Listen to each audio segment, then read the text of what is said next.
I'm Ryan Newman, and since I started with Indiana Donor Network and Driven to Save Lives, I found out that some people think that they can't be an organ donor. The truth is, anyone can sign up to be an organ donor.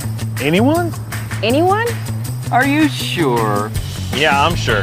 Anyone can sign up to be an organ donor. So don't count yourself out because somebody's counting on you.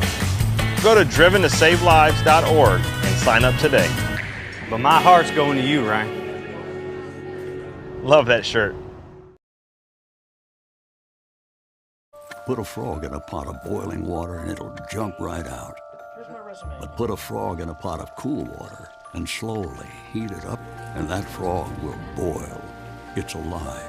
But as a metaphor for us and all that we go through as veterans, real-world experience. It's a story that rings true. We make excuses for how we feel. We push everything down. We tell ourselves the lie that it's easier to stay in that boiling water, to disconnect. And some days, maybe, it is. But you've never been interested in easy.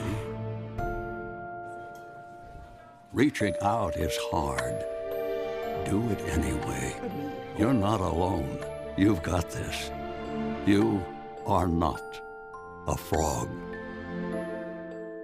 Find resources at va.gov/reach.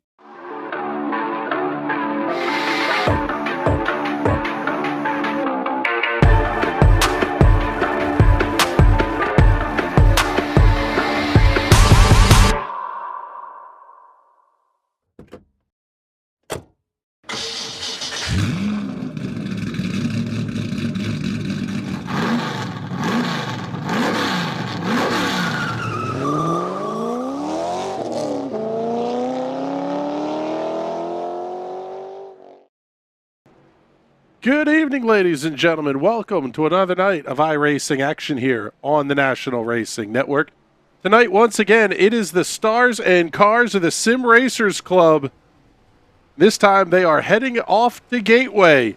We saw this place just a couple of nights ago with the Fuel Premier Series, and tonight it is the Sim Racers Club that will be taking on Gateway. And joined in the booth, as always, by Patrick Byrne. My name is Chris Graham. It's a pleasure to have you hanging out with us. And I tell you what, Patrick, the race we saw on Monday was pretty darn spectacular.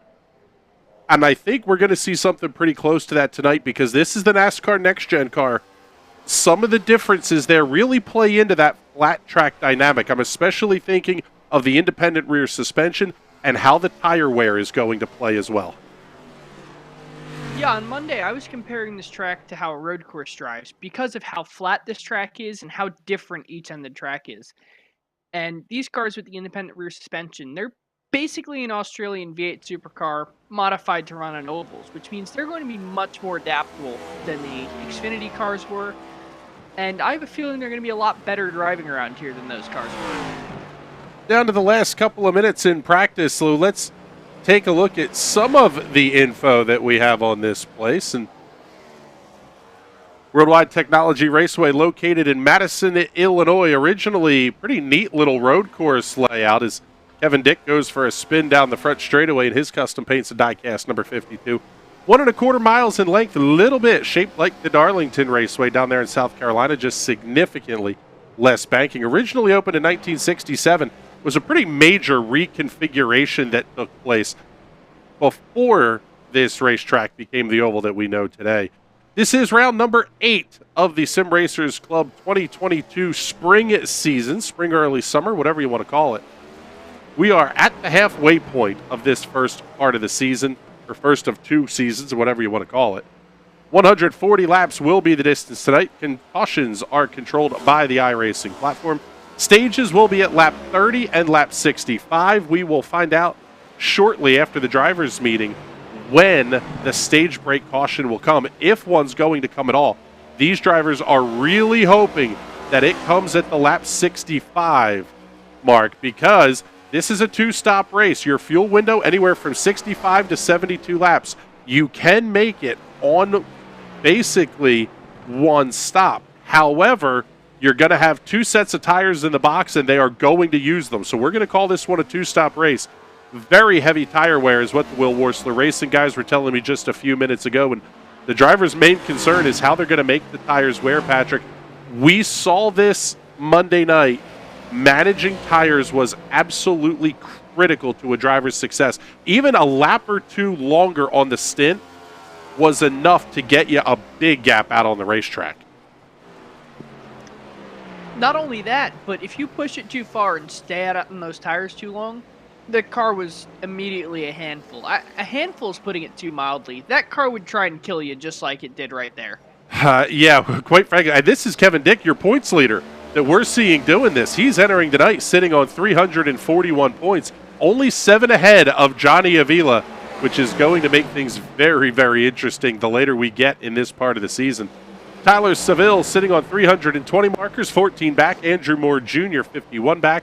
And Hunter Waters completes your top 5, 55 points in arrears. And one of the things we talked about it a little bit, the construction of these cars and things like the independent front and rear suspension, the change to the tires, they're now a lower profile tire. It's a single lug on the front. That really makes a big difference when you come to a flat track like this. Yeah, the cars actually want to turn when you have a setup like this. You're not stuck to basically a solid bar in the back that really only wants to go straight like a drag car does. We now have a car that will adapt to all the bumps. It'll adapt to if you want to come down below the banking a little bit, you can do that.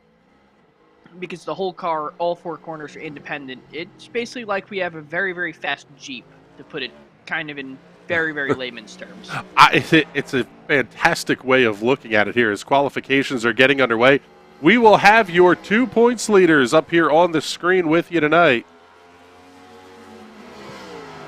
I know we're going to have some nerd correct me in the comments and say Jeeps have solid rear and front axles, but the point still stands. Yes, it does. Left-hand side of the screen will be Kevin Dick, your points leader.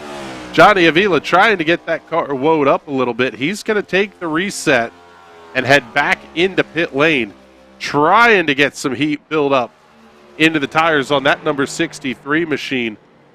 We will see laps coming in here very, very shortly. Right now, Max Williams, Tim Knott, Will Worsler also on the speedway, as are Troy Haight, Andrew Moore Jr., Hunter Waters, Roger Rios, and Tyler Seville.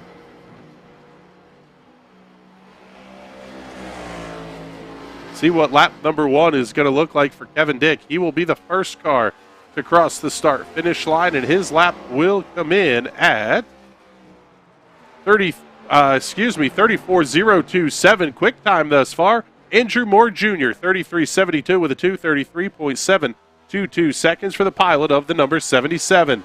Pick up Andrew Moore here on the right-hand side of your screen as he makes his way down the backstretch. He will enter turn 3 almost the exact same time that Kevin Dick does. Tyler Seville going to be up to 5th quick. Troy Haight going to be 4th quick. Tim Knott up to the 3rd position. Off at turn 4 down the front straightaway. Simultaneous line crossings. New quick time. Kevin Dick, 33.638 seconds. 33.638. The lap time of record for Kevin Dick. Pick up Max Williams on the left-hand side of your screen, piloting car number 8 tonight. And right-hand side will pick up Will Worsler as he makes his way down the back straightaway. Kevin Dick, Andrew Moore going to be your front row provisionally here, still with 7.5 minutes left in qualifications. Little bit shorter of a field tonight, Patrick, and that was something that the Will Worsler guys were discussing in the pre-race, was that with a smaller field, maybe the potential for carnage might be reduced a little bit. You could see very, very long green flag runs tonight. I don't think it reduces the potential for carnage that much. Because you go from, I'm leading this race, if I wreck out trying to block for the win, I'm going to finish 30th. So I'm leading this race, I try and block for the win, and I finish 15th. That's doubling your points if you end up wrecking. It's my whole thought process behind it. Big time trouble for Johnny Avila. He's going to be up into the wall in turns 1 and 2 on his second qualification lap. That's going to leave Avila's first lap as his lap of record at a 34.414, almost a full second off the pace, following the 23 of Richard Smith on the right-hand side of your screen. He's going to be 10th quick as he sits right now at a 34.232. still have a handful of cars or so left to get out onto the speedway. And Avila's second lap does not score. Will Worsler going to be third quick. 33.810. See what Richard Smith can do on lap number 2. Just a tick slower. His lap time will be 34.232. Lap time a record 34.232 seconds. Left-hand side of the screen, let's pick up Richard Fletcher as he makes his way out onto the racetrack. We'll take a look. Go on board with him here down the backstretch.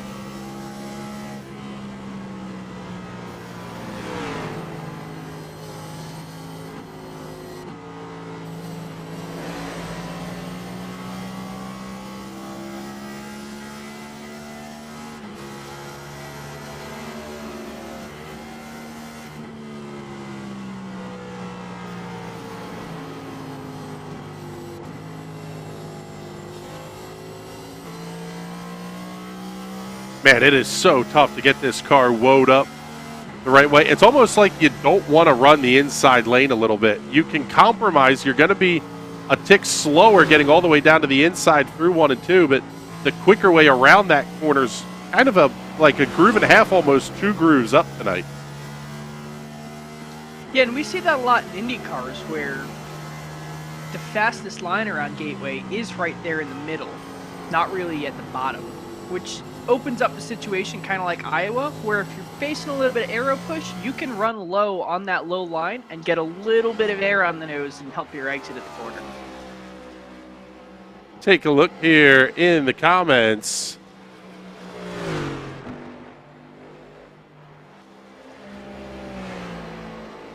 Twisted Autosports checking in, wishing everyone a good race tonight. I'm cheering from the garage this evening.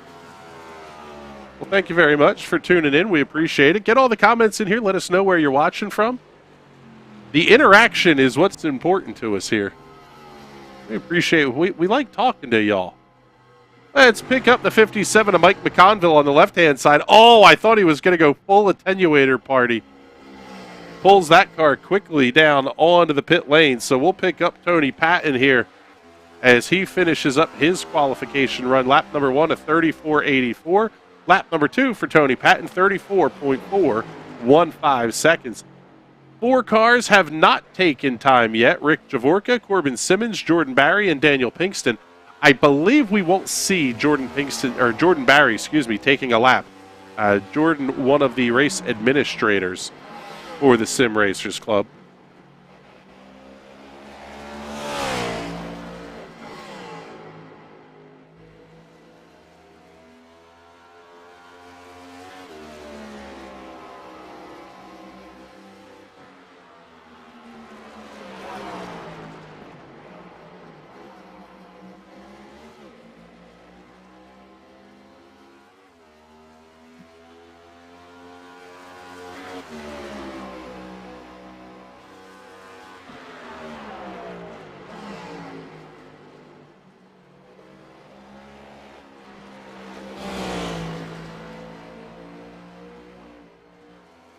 So Tony Patton continuing to turn laps here, as is Richard Smith.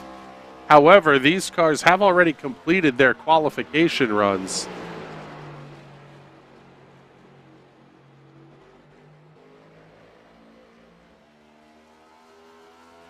Looks like it will be Kevin Dick and Andrew Moore making up the front row tonight.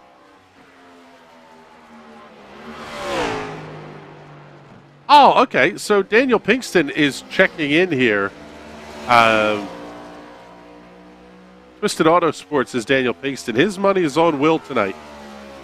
Not a terrible pick here. The race 1 week ago, Patrick, if not for a fluky iRacing connection issue, may very well have seen Will Worsler in victory lane. Yeah, Will Worsler's enemy is no longer this car. He's gotten pretty good at it. Last week, his enemy was the simulator itself. And if he gets a handle on that as quickly as he does this car, I think we'll see him be a champion here in the very, very near future. Not this season, but maybe in the fall season. Well, maybe this season. He's only 77 points back of your points leaders now. He obviously would need some help. Oh, look at this. Tony Patton going full NASCAR 2003. Run the car as hard as you can through the corner. No lift, ride the wall.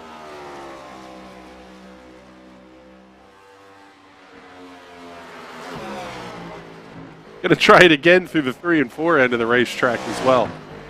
Yeah, Will Wursler having a pretty good week last week, gaining 2 spots in the points, as did A.J. Digby. The big loser, because he didn't run, was Roger Rios, falling 4 spots back to the 9th position. And thus far this season, we are seeing, quite frankly, some absolute dominance at the front of the field. Kevin Dick, Johnny Avila, Tyler Seville. Each of those drivers have made, Kevin Dick and Tyler Seville have made 7 starts apiece. Each of those drivers with 5 top 5s and 6 top 10 finishes. Johnny Avila missed a week, which is the only reason he's second in points, sitting on 3 wins and the same 5 top 5s and 6 top 10s. It feels like this is one of those deals that so long as he's going to be able to show up every week, he's not leading the points right now, but this is still Johnny Avila's championship to lose.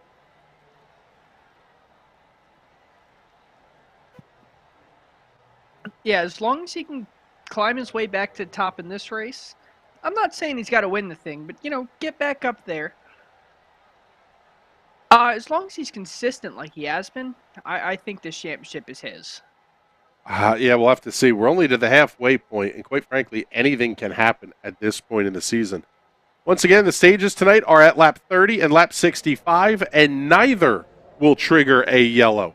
For the first time this season since implementing the will it or won't it rule, we'll say, for the yellow flags coming out at the end of the stages, 2 green flag running. Green and white checkers will come out tonight. No stage break yellow. That sort of changes up things in how the teams were playing strategy. I know the Will Wursler guys were really pushing hard, hoping for the stage 2 break to be where the caution would come out. That way, it would set everything up very cleanly to be a one-stop race. Now, you're really going to have to play the game of when do you stop and how many times.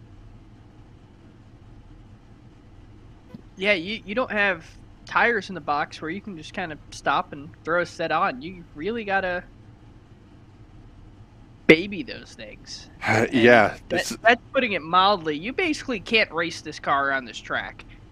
If you want to make it to the end of this race, you got to hop out of the car. You got to let your grandmother sit in the driver's seat and tell her she's just got to drive in circles to church all night. That is exactly it. Waiting on a couple of cars to get out here on the grid, but let's tell you who's going to start where. Presented by Sim Speed Shop. Check them out at simspeedshop.com. Some absolutely fantastic sim racing hardware over there. Make sure you check those guys out. Kevin Dick lining up on the front row with a pole winning time of 33.638 seconds. He will line up alongside of Andrew Moore Jr. Will Wursler and Tyler Seville can occupy row number 2. That is, I believe, 2 Will Wursler racing cars in the top 4. Troy Haight and Max Williams on row number 3. Roger Rios and Hunter Waters on row number 4. Patrick Desaulnier in the 9th position tonight. Lining up on his outside in row number 5 is Richard Smith II.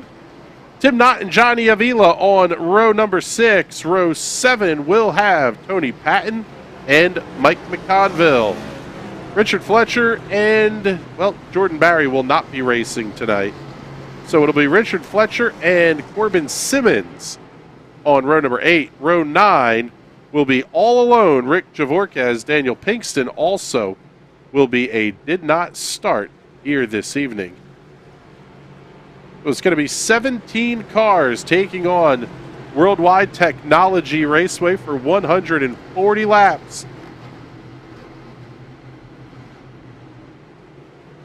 As always, the Sim Racers Club puts on fantastic racing here.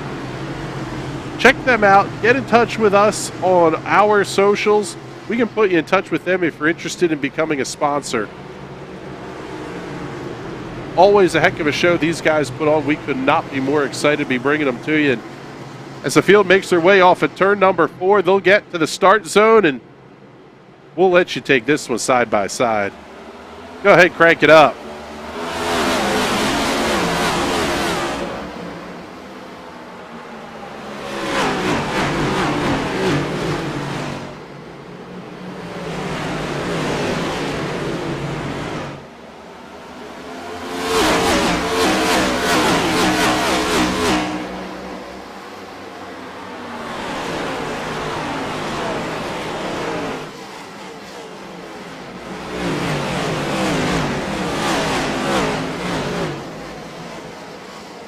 Off of turn number 4 for the first time, and it will be Kevin Dick leading Andrew Moore Jr. ahead of Will Worsler and Tyler Seville. Everybody going to settle down a little bit here, Patrick. Kind of the same deal as we saw last night. You really had to get yourself in line, but the big one here, we'll take a look, bring it up. Actually, we're going to flip these guys because they're behaving at the front right now. Johnny Avila charging through the field, already up 2 spots to the 10th position.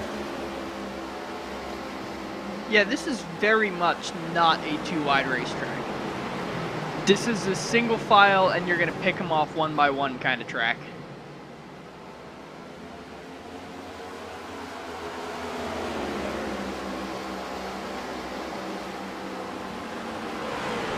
Just up ahead of Johnny Avila. Good battle here.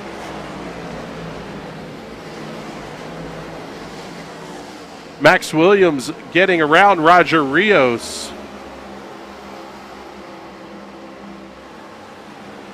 Going to be Roger Rios, Troy Haight, Hunter Waters, all tucked up together. Johnny Avila going to be at the back of that one as well. Side-by-side action off of turn number 2. Troy Haight will move himself up into the 7th position.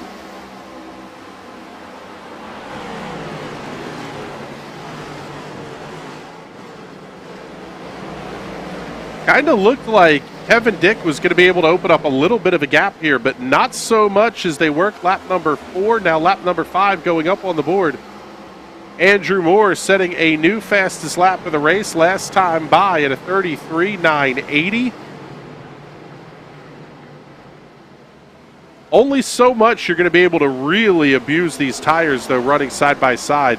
And quite frankly, even pushing hard for quick lap times.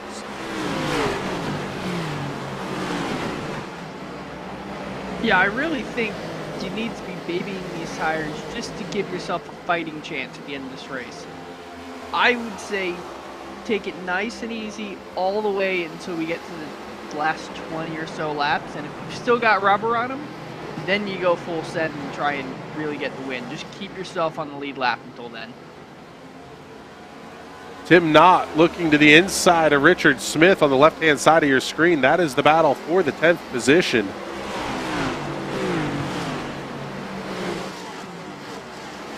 Both of those cars going to slide up the racetrack through 3 and 4. Knott got a good run through the corner. He's going to try to get to the outside of Mike McConville, and he'll get the job done down the front straightaway.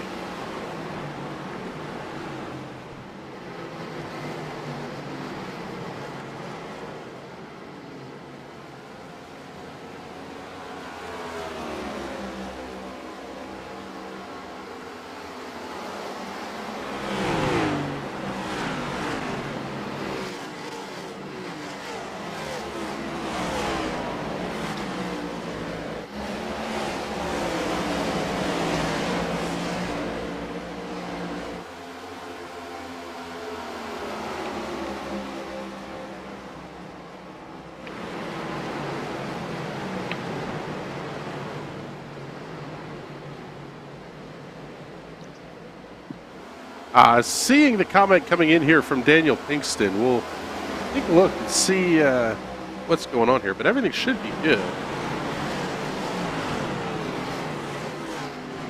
Now, I'm looking at some of our drivers' lap times, and surprisingly, 8 laps in, we're not seeing really any fall off yet. Maybe a 10th here or there, but nothing crazy. Even Will Worsler just had his best lap of the race. Yeah, I'm kind of surprised that we're not seeing any drop-off here. Even the 5-lap averages are low 34-second range, so not sure if that's pushing too hard or if that's really just getting what the car is going to give you. The reality is, as we slide forward here, pick up Troy Haight and Johnny Avila battling side by side, you don't have to necessarily push the car much less than you do in qualifying. That's ultimately going to be, could be enough to save you the tires you need to make it to the end of this thing. It's going to be a tall ask, but these drivers, they're proving me wrong many, many times this season and last season. So hopefully they can prove me wrong. These tires will last the whole race. I'll tell you what, Troy Haight down to the inside of Hunter Waters, the fastest pickle in the South, losing the 7th position there to Troy Haight.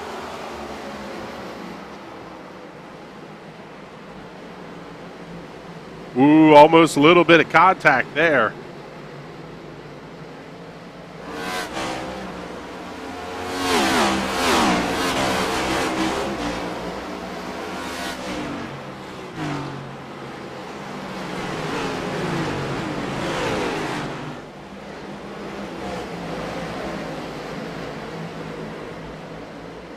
Troy Haight now trying to get a piece of Max Williams. He lost a handful of spots very early on in this race.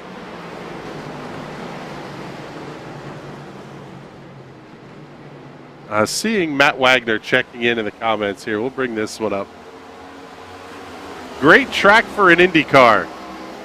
Quite frankly, Wags, I'm going to disagree with you. I hate this track in an Indy car. But I'm not very good. So. I was going to say, that's just a lack of talent there, bud. All right. This battle holding steady at the front. Bring up the side-by-side. We'll put cameras around here. There's your race leaders on the right-hand side of the screen. Kevin Dick holding on to, call it 0.4 of a second or so advantage over Andrew Moore Jr. Will Worsler running third. Tyler Seville, Roger Rios, the top 5. Left-hand side of your screen, Troy Haight continuing to battle with Max Williams. Finally gets him cleared through turn 3. Yes, Matt Wagner checking in again, saying it was fun being in the booth with you last week. That was fun. Having somebody that knows what they're talking about in the booth as opposed to Bizzle. Matt is saying, get good. You just can't drive it. Oh, man. So, Patrick, now working lap number 40. The 5-lap averages are at about a 31.3 to a 31.4. The 10-lap averages still at that 34.2. So we are seeing a little bit of fall off in lap times amongst your race leaders. Yeah. I don't think we've hit the cliff, though, for tires. Yeah, we're seeing some fall off, but not nearly as quickly as I thought we were.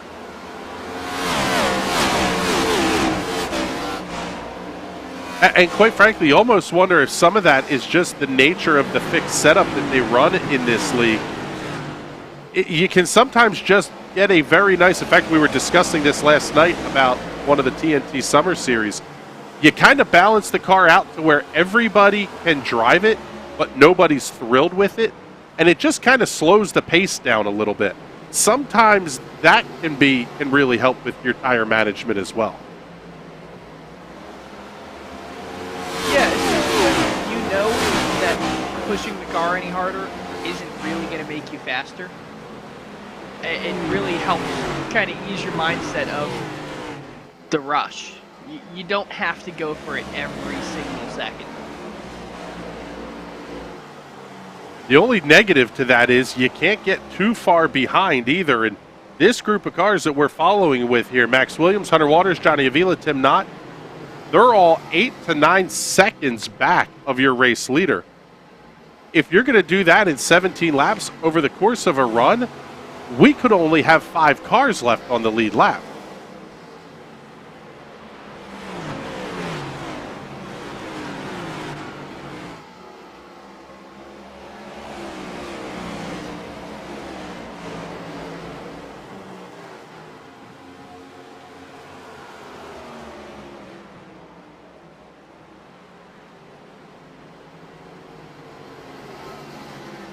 Hunter Waters getting way up tight there on the back of Johnny Avila, less than half a car length off of turn number 2. Follow this battle here on the full screen down the back straightaway. Really settling things in now. It seems like nobody's trying to go for the gusto on the passes. I say that, and Johnny Avila is going to make the move inside of Max Williams. That is the battle for the 7th position.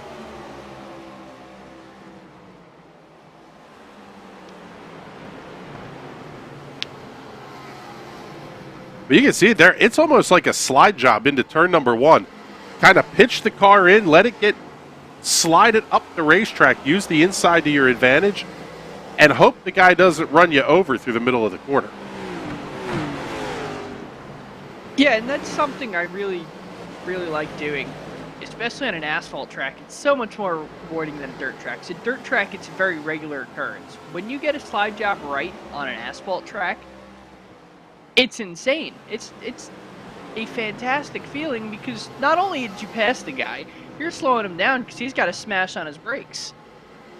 Yeah, one of those deals that you're definitely earning the pass when you do it that way on the pavement. The only problem is it's one of those hero or zero moves. You get it right, you're fantastic, you're a legend. You get it wrong, and everyone goes, "What the hell is wrong with you? Are you dumb? Like,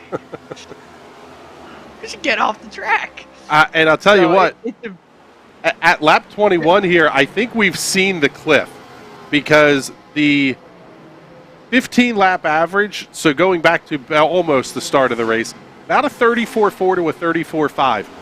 Now the 5-lap average is a 34.8. They've lost half a second over the last 10 laps, and we're only 22 laps into this run. They've got to go triple this length to get to where the end of the fuel run is. And this is where it gets really scary for the drivers. If you're wearing the right rear, the car becomes a handful and is trying to kill you and spin out every corner.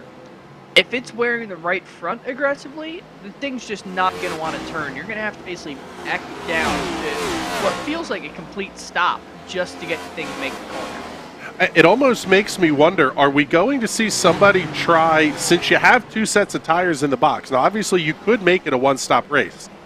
Are we going to see somebody try like a lap 45 and lap 90 or lap 50 and lap 100 type strategy where they're going to put fresh tires on the car purely because they're going to be able to make it up on raw pace?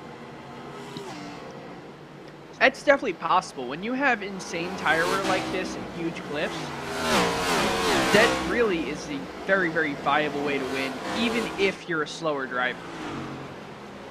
Like, just picking out some of our drivers in the back of the field, some of their best laps were 34.74 versus Kevin Dick's 33.93. However, you put fresh rubber on that car, your best lap is now half a second faster than the pace Kevin Dick is running right now. Yeah, if the race goes green all the way through, you're basically spending less time over the edge on the tires. If you can minimize the average lap time for the race, that's really kind of the goal here.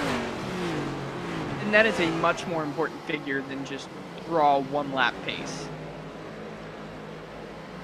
Anyone can put in enough practice and qualify on the pole, but staying there, or better yet, passing cars, is a much, much more nuanced skill, and being able to hold that pace the whole race is incredibly difficult. Taking a look here at Troy Haight as he's catching up on Tim Knott in a big-time hurry through turns 1 and 2. See if he's going to be able to make the move down the back straightaway. And really, that's the only battle on the racetrack right now. The other one that is starting to come in a little bit, and we'll pull it up here on the right-hand side of the screen, is the battle for the race lead. Andrew Moore Jr. coming around Kevin Dick just a second ago. In fact, let's take a look at that one on the Hot Shoe Raceway instant replay.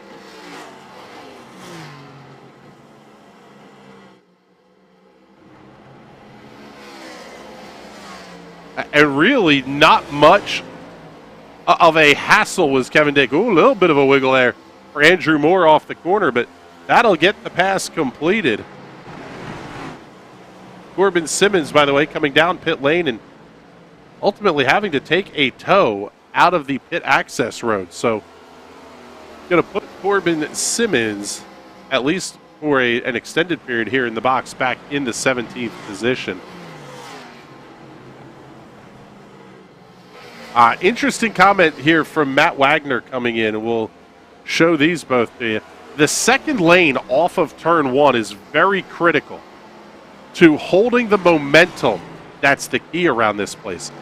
That really is a big part of it. Turn 1 and 2 is a significantly tighter section of racetrack and kind of puts you in a position where if you can keep the momentum up off of 2, it's going to maximize your speed into 3 and likely even give you more options in terms of lane to run.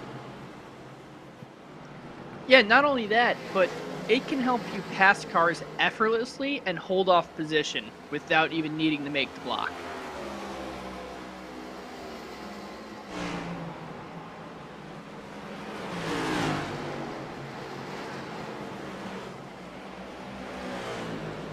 Andrew Moore has opened up a 1-second advantage over Kevin Dick, and Will Worsler starting to close in here on Kevin Dick as well. We'll bring you back up to side-by-side.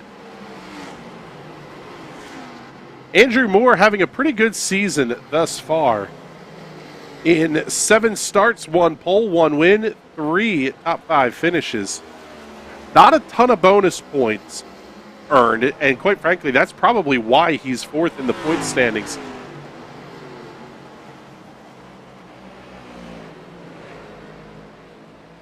One of only 4 drivers with a win this season, including Tyler Seville and Will Worsler, also Johnny Avila with his 3.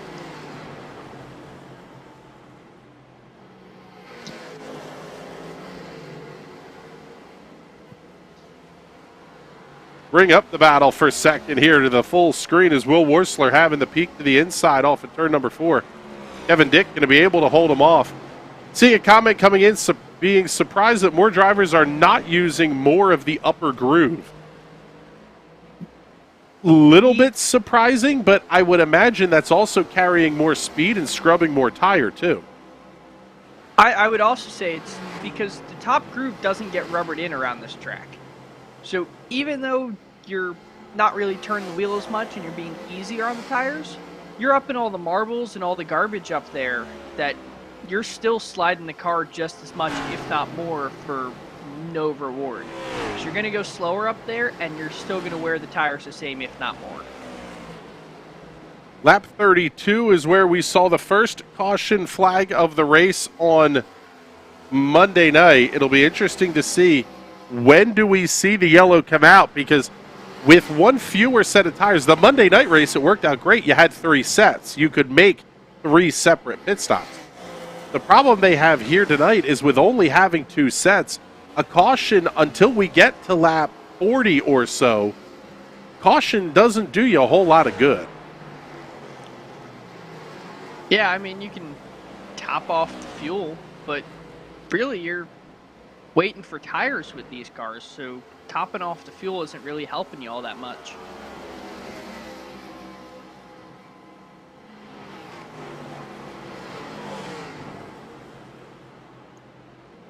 Let's slide a little bit back in the pack here. Pick up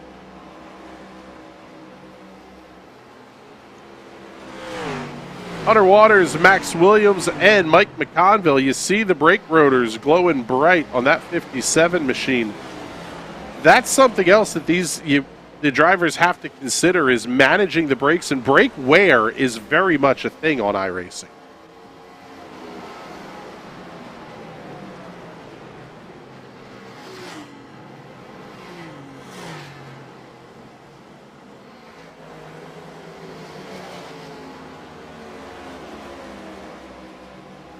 Looking at our best laps of the race and comparing them to our 5-lap averages of late here. Andrew Moore, your race leader's best lap at a 33.949. His 5-lap average, a 35.502. Almost a full 2.5, we'll call it 1, yeah, call it about 1.5 seconds slow as opposed to what they were running earlier in the race. This is really where the talent separator comes in. A guy like me, I cannot manage a set of garbage tires. I feel great, pretty good, and absolute garbage. The best drivers out here are going to be able to identify that cliff as it's coming and adjust to it early so they minimize the impact and can manage the tires for a little bit more life as well. Yeah, as well as they're not going to have the same issues a driver like you or me might have when those tires really fall off and it's like driving on ice.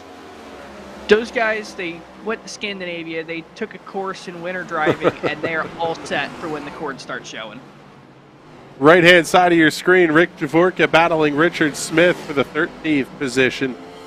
As we'll pick up your race leaders here, Andrew Moore leading by 1.5 seconds over Kevin Dick as they head down the back straightaway. If we're going to see a set of early stops, they'll probably come in the next, I'll say probably 6 to 10 laps is kind of where at least I would expect. Oh, big slide, Kevin Dick, what a save! He get away with that scot-free.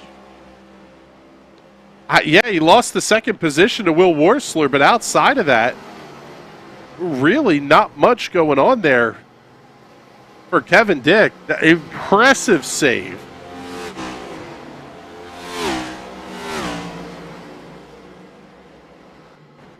Show you that one on the instant replay. Car just starts to break loose, and whoo, that's how you save it right there. These drivers, they took a class field trip up to Scandinavia, did some ice driving, and here we are, saving cars that shouldn't be able to be saved. Watch the hands. That's some full oppo lock. Little breathe of the throttle. We're all good.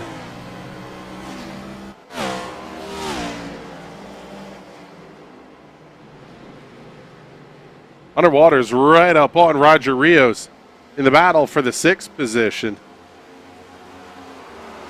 Coming around to put lap number 40 on the board. Andrew Moore Jr., by the way, getting the win at the conclusion of stage number 1.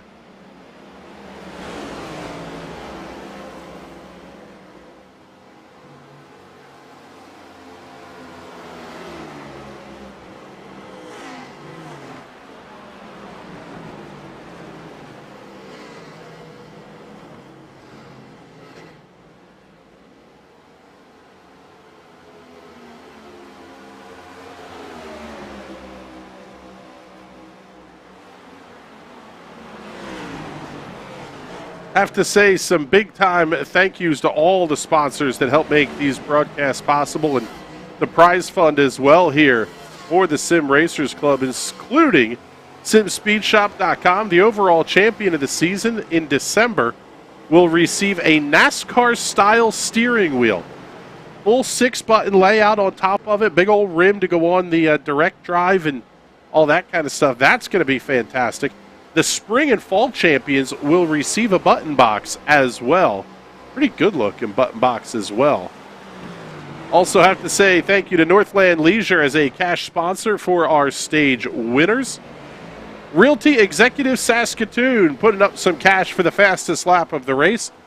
That currently belongs to Kevin Dick at a 33.932. At least I think it does anyway. Cash sponsor for the hard charger and biggest losers of the night coming from Custom Paints and Diecast. Thank you all for your support of the Sim Racers Club.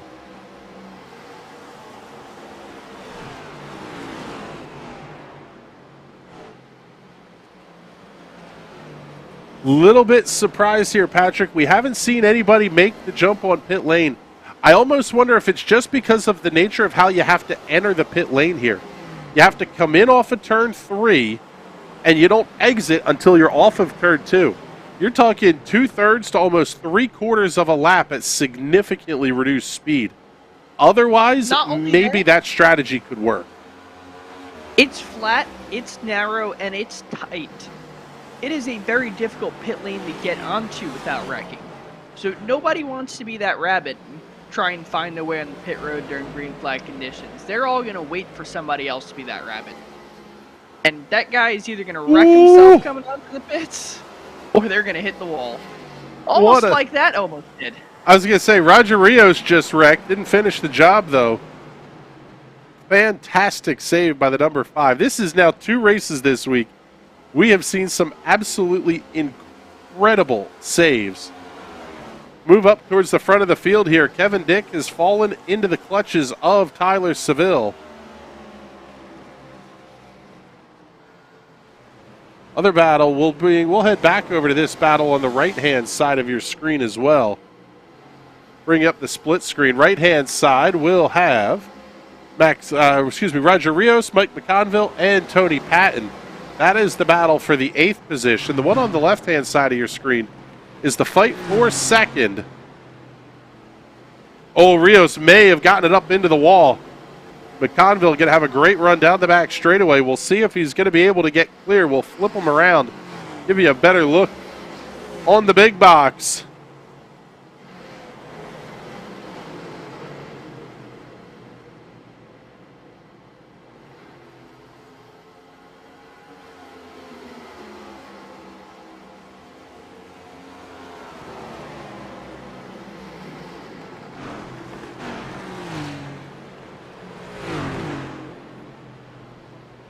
Oh, McConville around the outside. Rios almost got into him.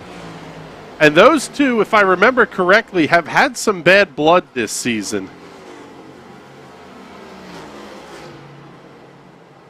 Just a couple of weeks ago, Mike McConville discussing headhunting. Uh-oh. And he's got a head right in his crosshairs, doesn't he? Well, he did. Now past the 5 of Roger Rios. Bring you back up to this battle here at the front of the field as the race leaders making their way through lap traffic. First car to go 1 lap down will be the 93 of Patrick Desaulnier.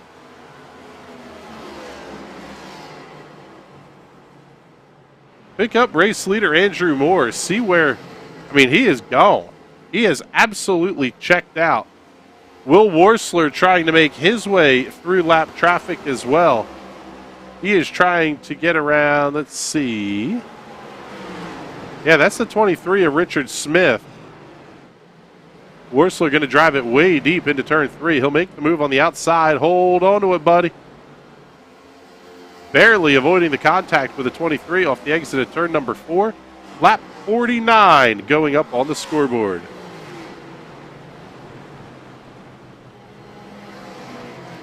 One driver we haven't shown a ton yet, but he is currently the nominee for the Custom Paints and Diecast Hard Charger of the Race Award.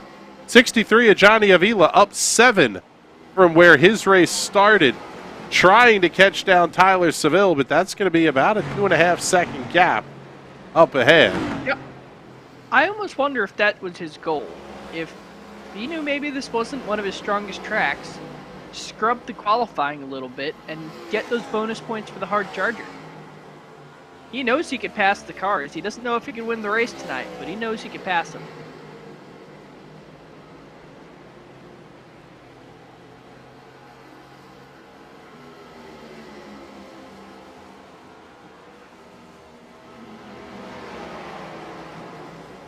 So we are now 15 laps shy of the end of stage number 2.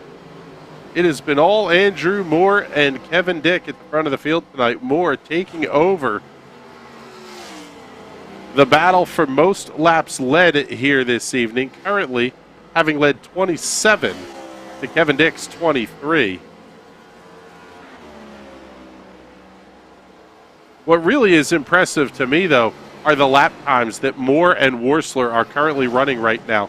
The only drivers approaching 36 flat, other than Johnny Avila, who's at a 35.8 and has done a fantastic job of managing the tires. And actually, Johnny Avila's numbers are really pretty insane. The 5-lap average, 35,883. The 10-lap average, 35,896. The 15-lap average, 35,846. He's within a half a tenth or so every lap over the 15-lap average. Quite frankly, I think that's why you're seeing Johnny Avila make up the kind of ground that he is. Give up a little at the beginning to outrun everybody by a wide margin at the end of the stint.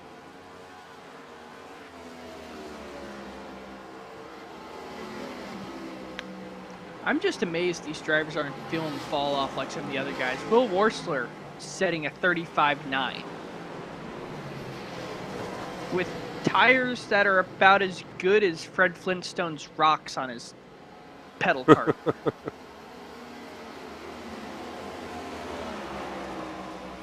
Tyler Seville catching up here to Kevin Dick as they make their way through turn number 3. Lap car up to the outside of the racetrack, going to stay well clear of these two. The battle for the 3rd position.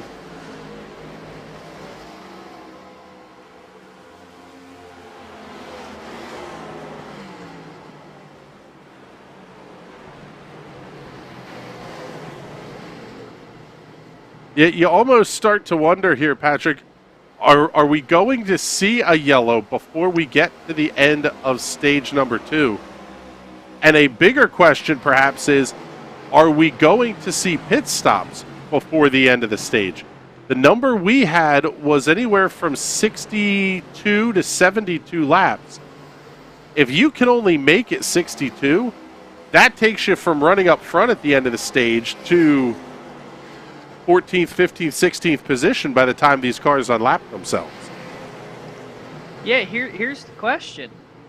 Do you go take the undercut, sacrifice the stage points, and get fast tires in the car and make up a ton of time? Or do you get the stage points and then sacrifice the last half of the race? That's a question for smarter people than I am. People that are much better at strategy games. As we see Mike McConville battling with Cody Patton on the right-hand or left-hand side of the screen, that's the fight for the 8th position. Right-hand side of the screen has Max Williams and Hunter Waters battling for 6th.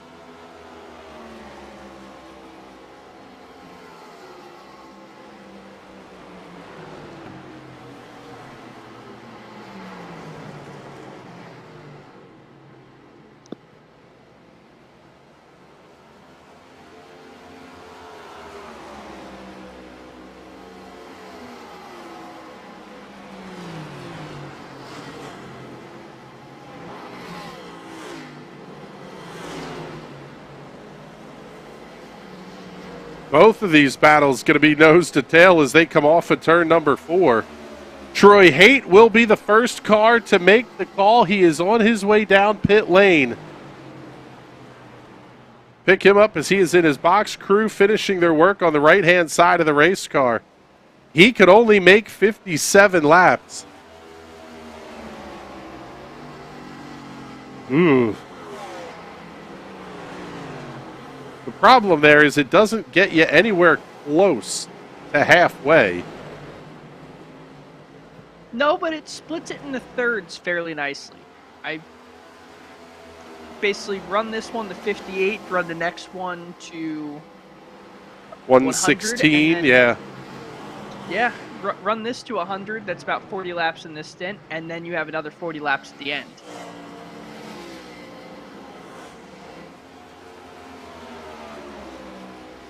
Tim Knott also coming down pit lane. We'll pick him up for the stops. Actually on his way out already is car number 41. 17.08 seconds the time of the stop for Troy Haight. Tim Knott with a 15.27. Good stop there. Next car heading down pit lane will be the 5 of Roger Rios.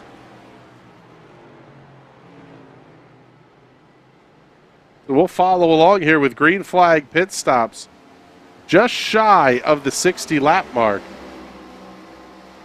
Still 6 more laps to go before the end of the stage. Rick Javorka heading down pit lane as well. The 5 of Rios, overshot the box just a little bit.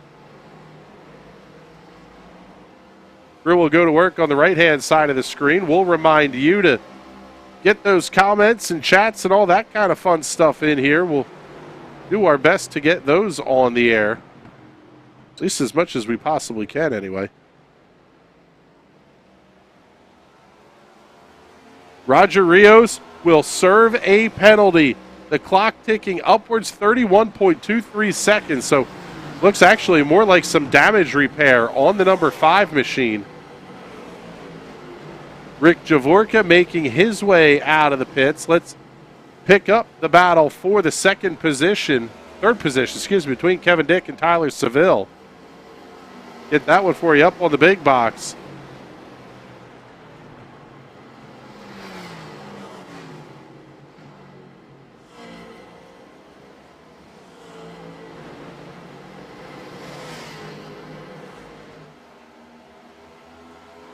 How about it? Roger Rios absolutely flying past Tyler Seville down the front stretch.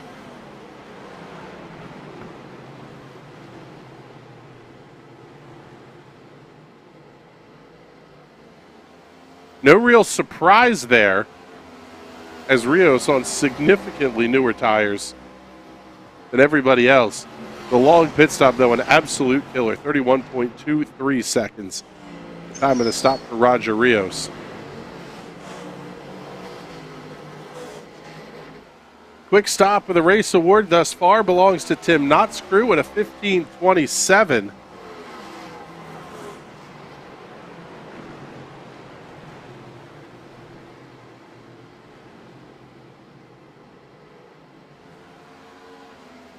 Down to 3 to go here in stage stage 2.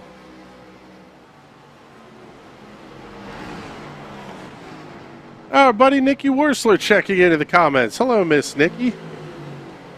Hopefully you are doing well this evening. Showing some love for the Will Worsler Racing crew.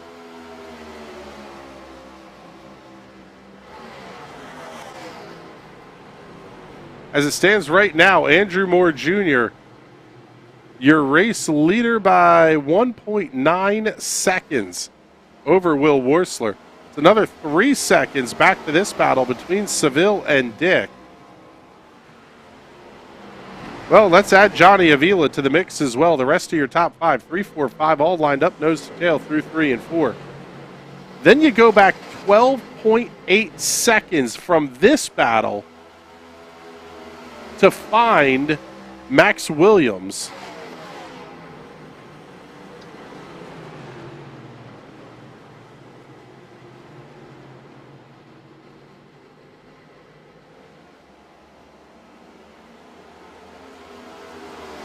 Your top 2 in the championship separated by 7 points as it stands right now. And we are down to the final lap of stage number 2. Green and white checkered flag will come out. Andrew Moore gets the win in stage 2. Will Worsler will claim second. Now, I imagine this whole lot of cars that stayed out is going to be coming down pit lane this time. There's no way they can stay out there any longer. I don't know why you would want to necessarily, unless you think you can make it to lap 70. That's the only one that comes to mind, is if you can make lap 70, now you truly make it a one-stop race.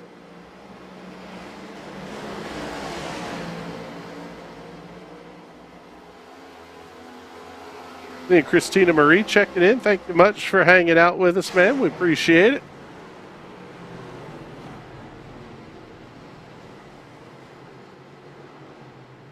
Max Williams will be the first of the lead cars to make his way down the pit lane.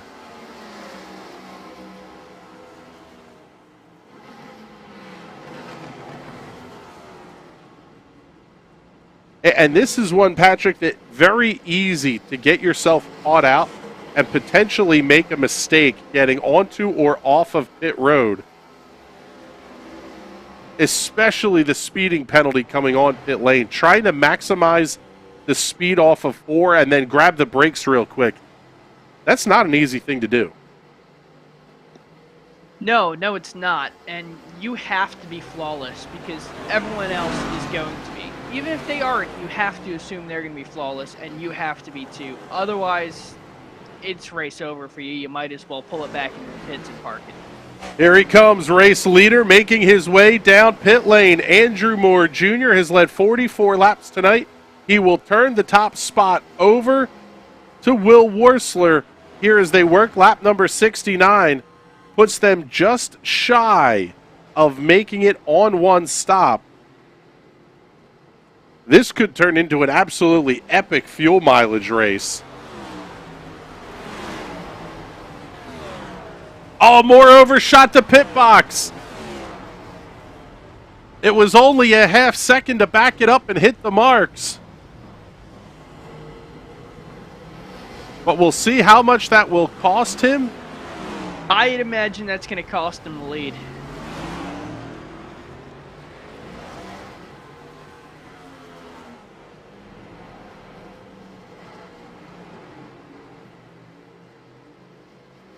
I'll tell you what, Patrick, another one that it's something that is not often discussed in the world of oval racing. But the in-lap and the out-lap are going to be very, very important here as well, as we see Will Worsler. Oh, man, he's down in the grass trying to get on pit lane. I was saying, it's a very, very, very difficult pit lane to enter. This track, just like Darlington is an egg shape, and I would say the pit road is just as hard to get onto. Yeah, and that's to the point of in-laps and out-laps. That little trip through the grass absolutely is a killer for Will Worsler. That's a major time loss, trying to get that car slowed down and back onto the proper racing surface. Time of the stop for Andrew Moore, 18.55 seconds. Will Worsler is in. Let's also pick up Tyler Seville.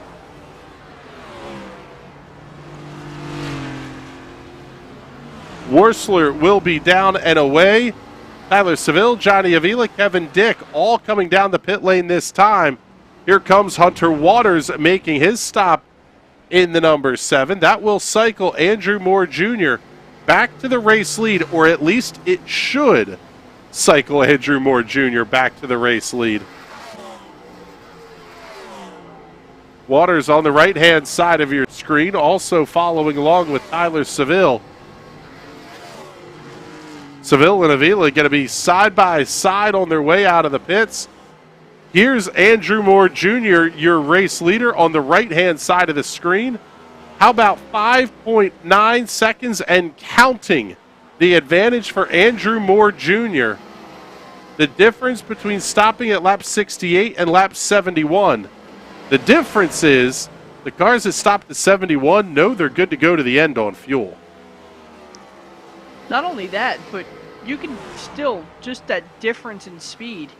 He missed the pit box. He had to back the thing up. And I even called out and said, he lost the lead of this race. And here he is proving me wrong. He's got the lead by a long shot now. Yeah, 7 seconds and counting as we follow along the battle for the second position. This one between Tyler Seville and Johnny Avila. They are going to do battle a little bit deeper in the pack here as well. We'll pick up the fight on the right-hand side of your screen between Kevin Dick and Tim Knott.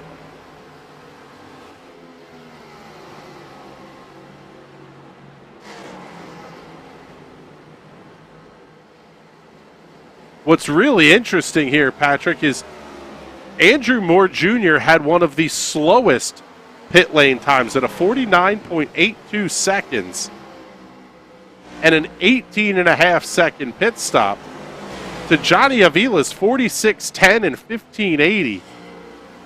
I don't know. It had to be absolutely epic in and out laps for Andrew Moore to make up that kind of ground. Not only that, but you have to remember, he pitted 3 laps earlier at 3-4 seconds a lap faster than the other guys, because those fresh tires are that much faster. So that's where he gained up all that time. He could lose 5 seconds in the pits and make that up in 1 lap of driving, and then the next 2 laps were just additional time he picked up. Will Wursler falling from 2nd to 4th in the exchange of pit stops.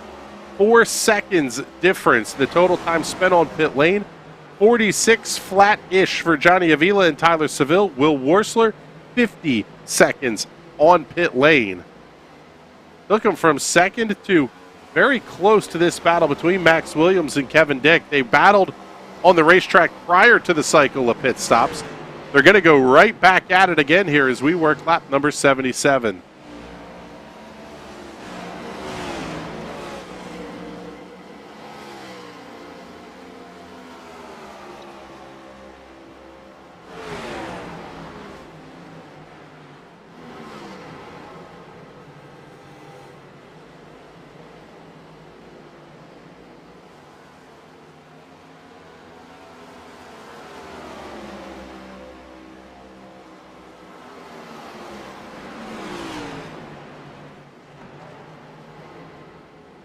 We'll pick up your race leader on the right-hand side of the screen.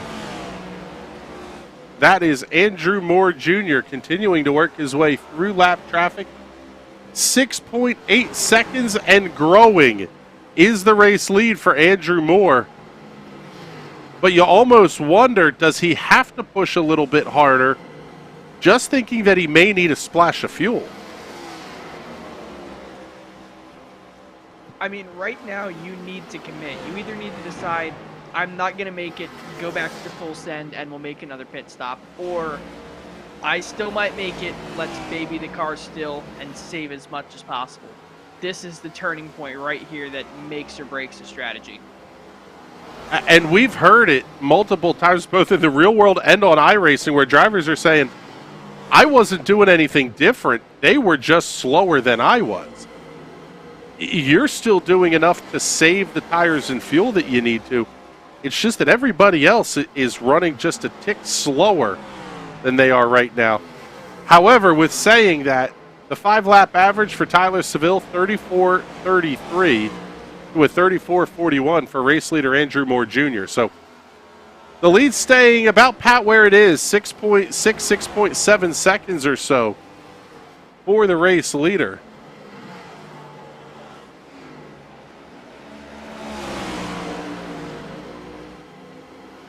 Only real battle on the racetrack right now between Tony Patton, Mike McConville, and Hunter Waters. These drivers battling for 10th, 11th, and 12th on the racetrack.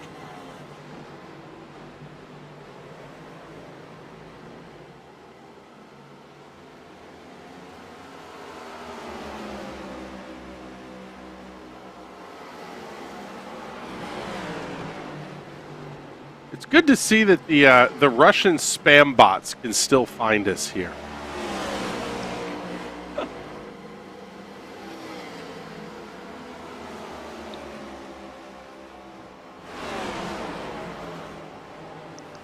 That is fantastic.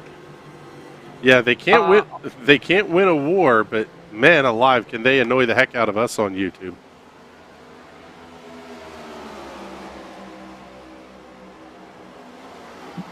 The best part is they count as subscribers to our channel because the way the comments are set up, you have to be a subscriber for 5 minutes or more and able to comment. I was just about to mention that. Like, they might be your most interactive fans, which is I don't know if that's something to be proud of, but to each their own. Yes, please. Somebody else give us some love in the comments here. Give it a like, give it a share. Hopefully you are enjoying the racing action here tonight.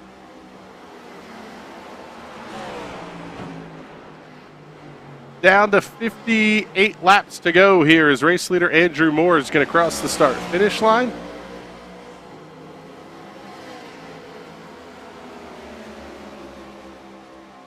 In what has been a caution-free race to this point, we're going to knock on wood because these guys really don't want to see a caution flag right now.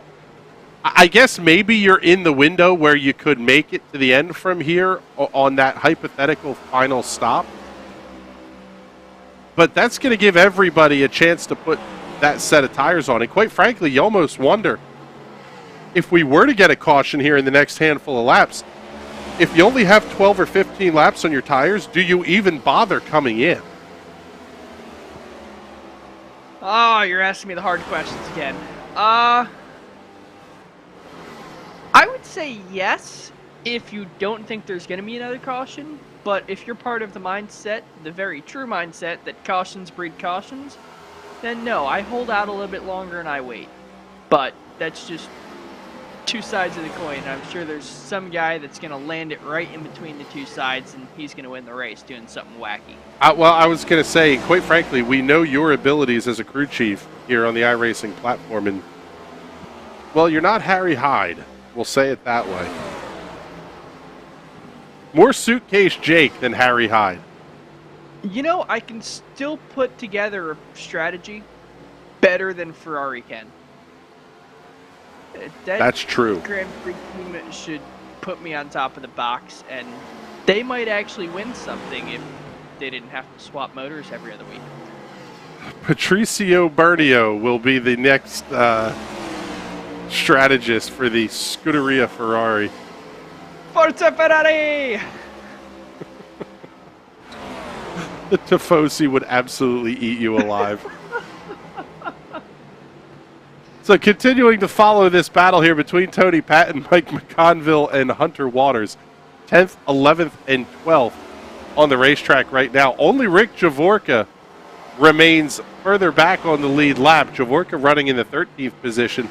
11 seconds behind this battle and not far off from race leader Andrew Moore. We got to get this comment on the air. It figures this would happen as soon as we start making the Scuderia Ferrari jokes. Not the comments that just rolled in. AJ Digby, 4 a.m. here in Italy. Woke up midnight, so figured I'd check in. Go WWR. That's fantastic. Glad you are tuning in, AJ. AJ, go stop by Maranello for me and give everyone there a slap on the head and tell them to get their stuff together. Yes.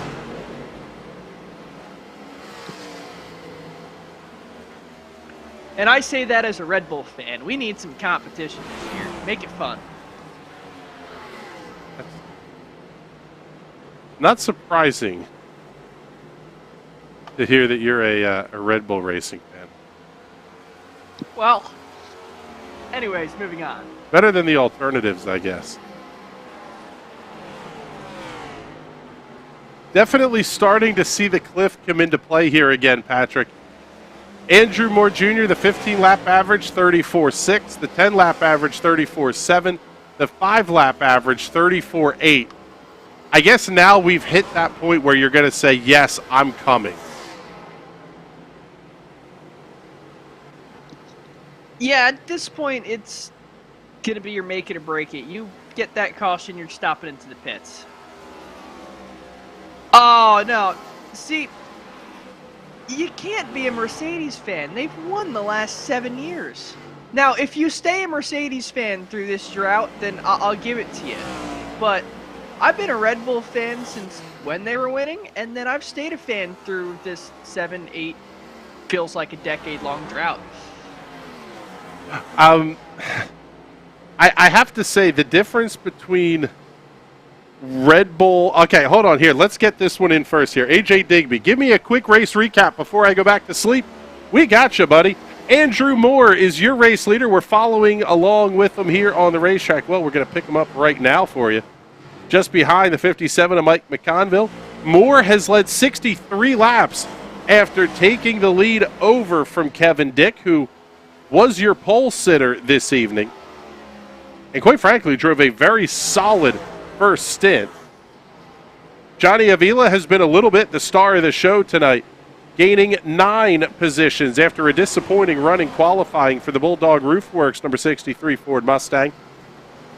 Currently running in the 3rd position, about 1.4 seconds or so back at Tyler Seville for 2nd. Will Wursler having a little bit of trouble getting onto and off of pit lane after leading a couple of laps during the cycle of pit stops. That puts him back into the 4th position. However, the raw speed in that car definitely starting to show.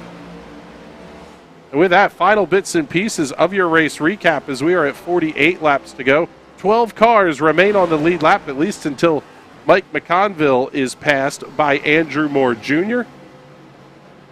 Very likely that we are going to be, my goodness, potentially as few as 5 cars remaining on the lead lap by the end of this race.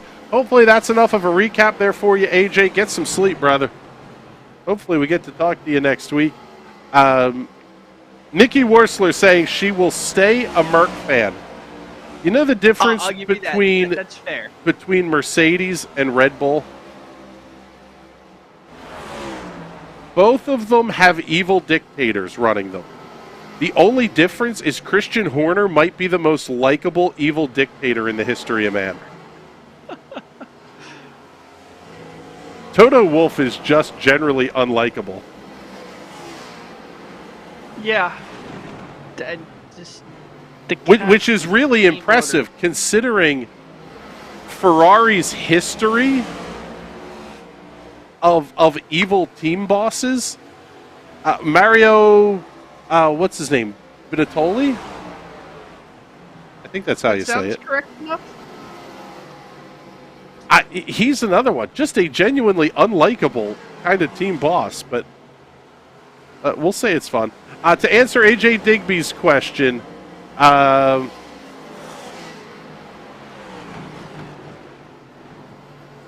see, we'll get the comment up here. We have caution free? Yes, we have gone caution free. Pit stops taking place between lap number 66 and lap number 71 for all of your race leaders. So the majority of them can go the rest of the way without stopping. However, your race leader, Andrew Moore Jr., stopped at lap number 68.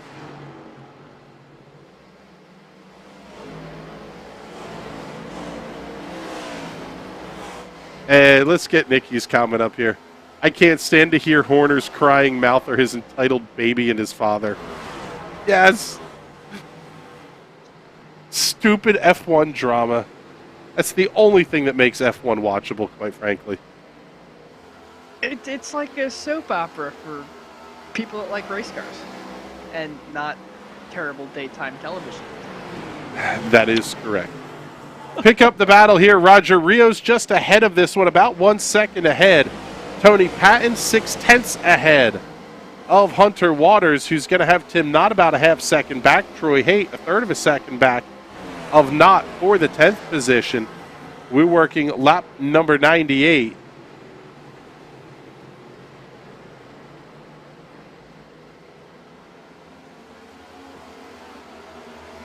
Yes, the comment here from AJ Digby. The fuel window calcs were 67 to 71 with a bit of saving for 70.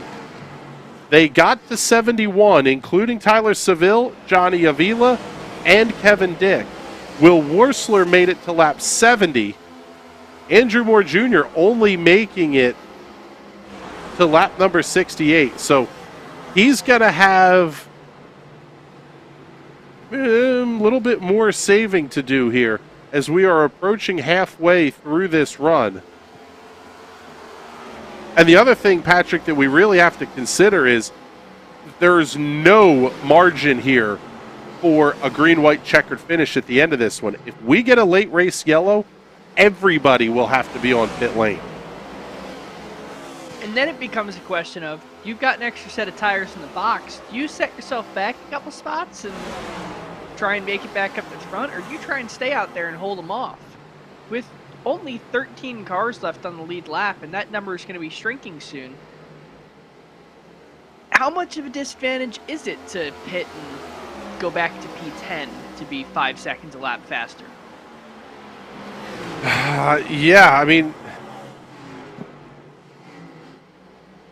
AJ saying Tyler will also have some tire left. Long run king. Yeah, that's the big one, is who can make the stuff last the longest over the run. And we saw that out of Tyler Seville and Johnny Avila. It's only been 28 laps that they've been on, 29 laps now that they've been on this particular set of tires, as opposed to 32 laps for Andrew Moore, 30 laps for Will Wursler. This is really going to be an interesting watch down the stretch here. as we have completed 100 laps and we are down to 40 to go.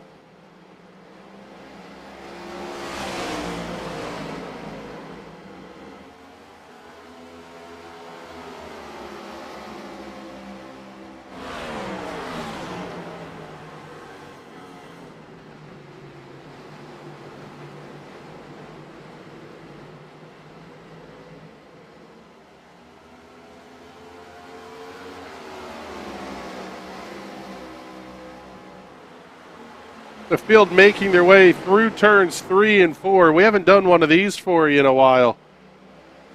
They get back onto the home straightaway. We'll give you guys at home a chance to crank it up.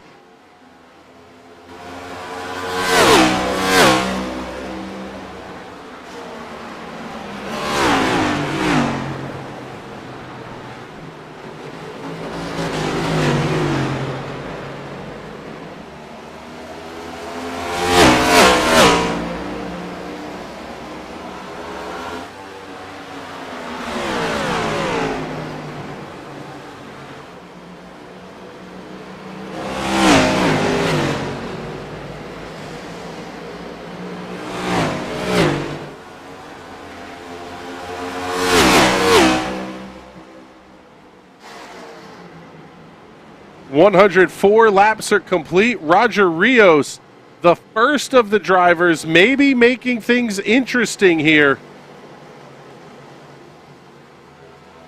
On his way out of the pits, he's trying the undercut. Get it down to 30-ish laps to go and see how hard you can go to the end of this thing and how much time can you possibly make up. He is going to be fun to watch here over the next 35, 36 laps to go.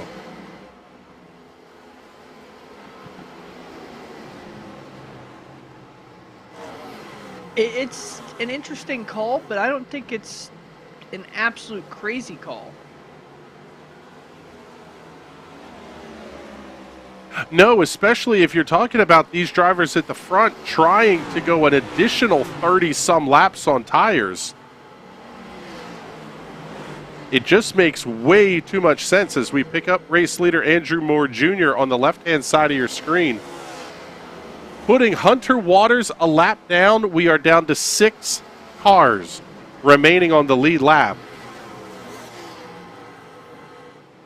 And this is really where Roger Rios needs this race to stay green. It may not be a race-winning strategy, but it could be a great call to pick up a big handful of positions or more if you're able to outrun them. Seeing Max Williams and Troy Haight also making their way down the pit lane. Rick Javorka on pit lane as well will pick up Troy Haight on the right-hand side of your screen here as crew goes to work on the number 28. Right-hand side work already completed. Quickly around to the left side, it'll be 4 Goodyear Racing Eagles, 2 cans Sunoco Fuel. Troy Haight down and away, 15.2 seconds.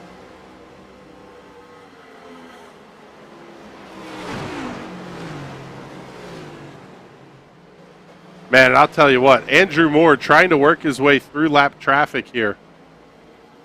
That's not pleasant on your tires. Even if the traffic gives you your preferred lane to work with, this still isn't easy following cars in the dirty air and everything else. This is not an easy way to go. In fact, here comes Roger Rios around Hunter Waters. He's going to try to put himself back on the lead lap.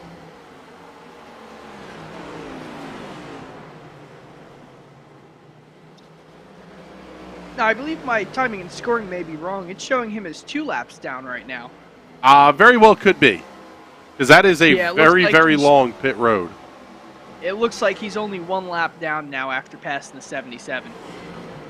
Yeah, so he's going to have a ways to go, actually a full racetrack to go, because Hunter Waters is the first car 1 lap down.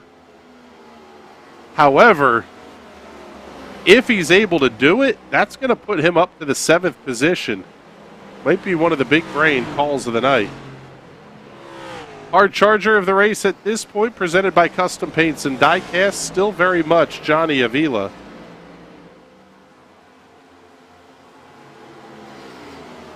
The biggest loser award currently is going to go to Troy Haight. However, he's made 2 pit stops, so Haight down 8 positions tonight.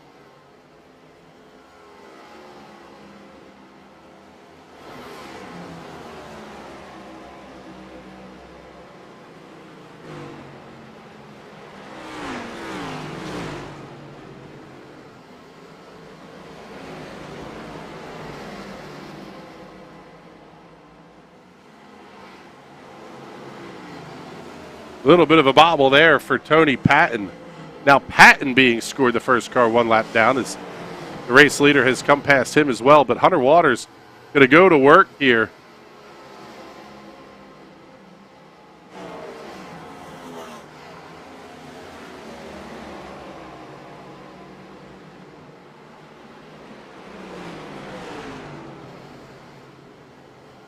Race leader Andrew Moore Jr. giving up some time to lap down cars here as the longer we run on this set of tires.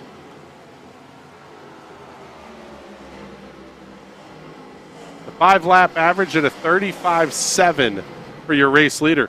Tyler Seville, Johnny Avila, both at a 35.6. However, these guys are 6 and change seconds back still. Andrew Moore only giving up about 2.5 tenths as we're 40 laps into this run. However, 6 seconds is not enough time for a splash and dash of fuel.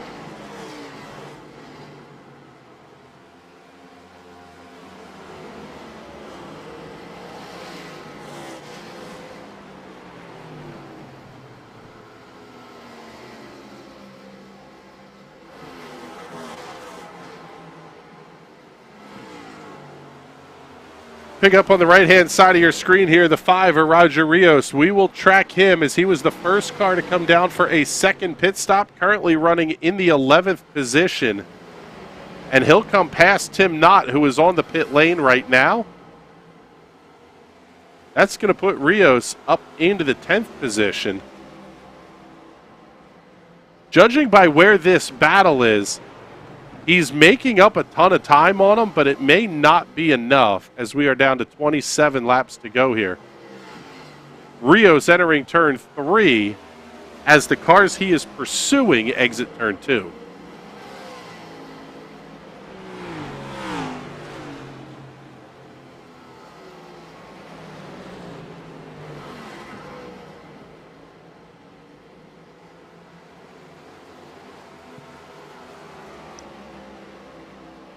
And it looks like the power run from Roger Rios is kind of over.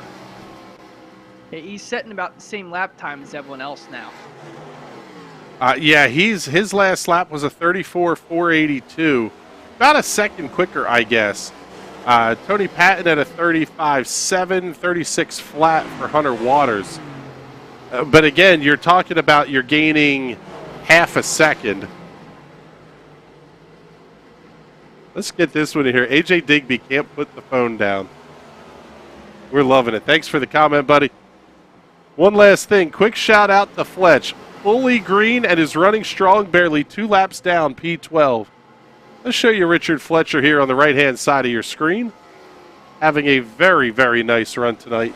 Super excited to talk to him a few weeks ago when he got his first podium here in the Sim Racers Club. Genuinely nice human to talk to. He's a cool dude.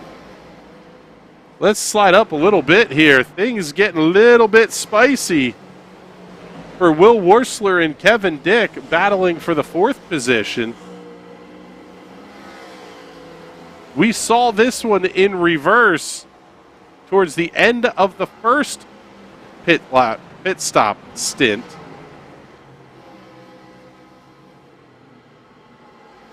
Before Kevin Dick got the thing completely sideways off of turn number 4. Cost him the 2nd position.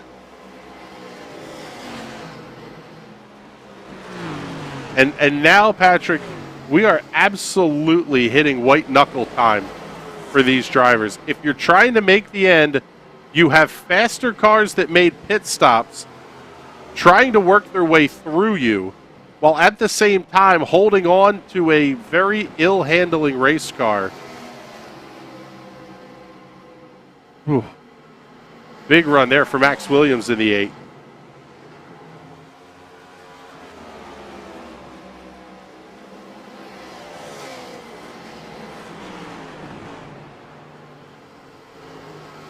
Patrick Desaulnier making his way down pit lane. Richard Smith also stopping as well.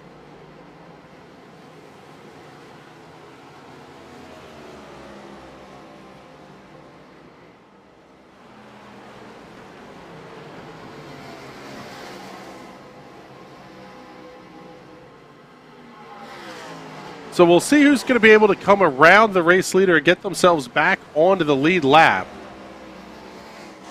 As it stands right now, 8 cars being scored on the lead lap. Actually, 6 cars being scored on the lead lap.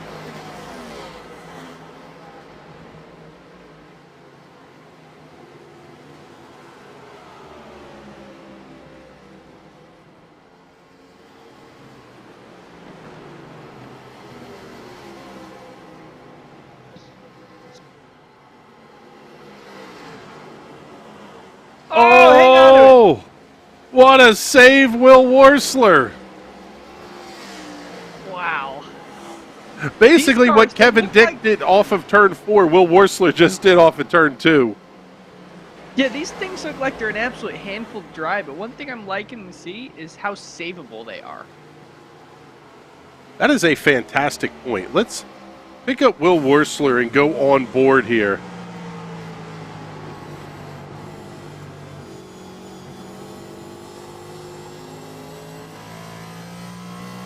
I mean, you can see it. He is turning that wheel back a little bit to the right on corner exit. Definitely losing traction in a very big way here in the corners. And that is not fun. When the track only turns left and you're hanging the steering wheel to the right on exit, it's scary sometimes. Unless you're on a dirt track, you don't want to be doing that. Yeah, this is not the place you want to turn right to go left. That's for sure.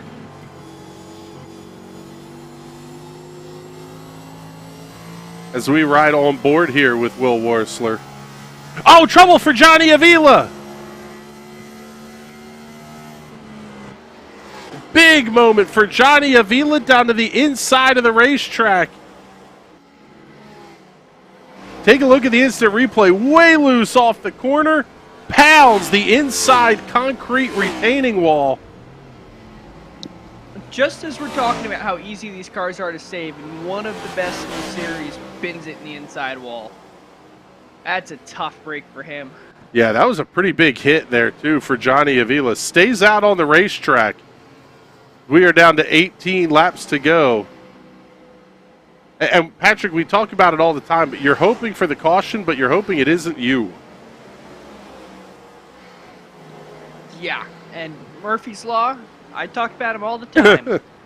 Dude had some good ideas, and he says if you want the caution, you will be the caution.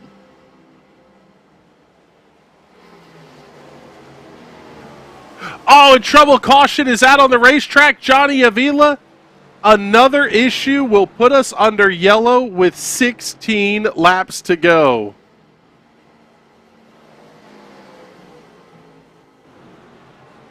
He just felt like beating that car up today. Man, same thing. Car just got loose.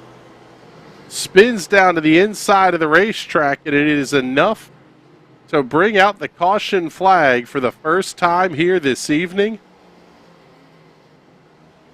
Avila will remain on the lead lap,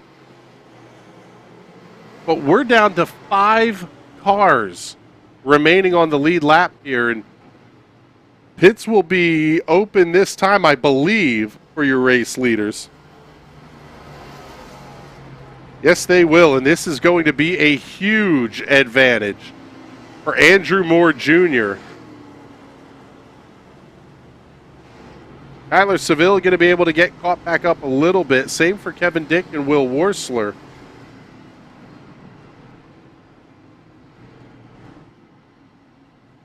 Let's take a look at the pit stops here for Andrew Moore. The money stop with 15 to go.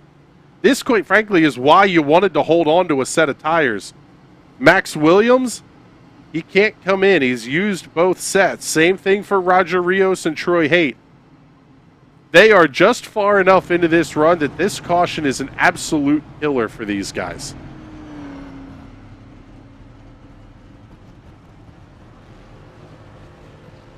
Yeah, I mean, you don't really have a choice other than to pit. I don't know why you'd want to stay out, because the track position is not worth it. You're going to get eaten alive if you don't pit here. No, other than if you don't have the tires left in the pit box. If you use both sets already, there's no real incentive to coming down pit lane. Unless you think you need a fuel top off, but at this point, most of the field should be good. Hunter Waters staying out on the racetrack. Johnny Avila is in his pit box, but it will be an extended stop for repairs for the pilot of the 63. Some of our lap down cars are electing to come down pit lane. But this does mean we're going to have at least a handful of wave around cars. Hunter Waters is pitting this time. Let's take a look here and see. Yeah, there you go. Right up behind the iRacing safety truck, the 8 of Max Williams. Also see the 41 of Tim Knott, the 57 of Mike McConville.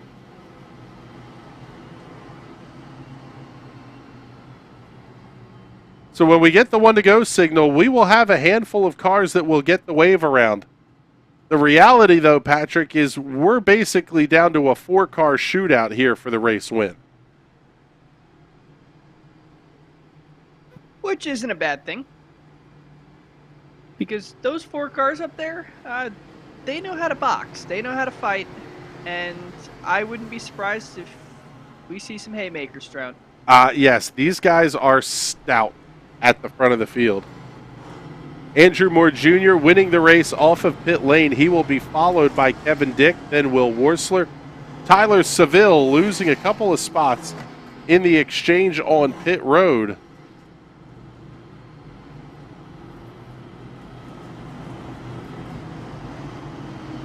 .1 seconds, the time of the stop for Tyler Seville, to a 14.68 for Will Worsler and a 14.97 for Kevin Dick.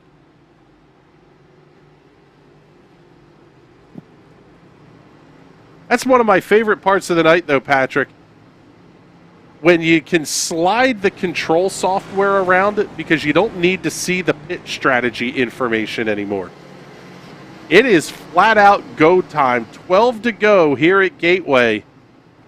And we are going to have a 4-car dogfight for the win.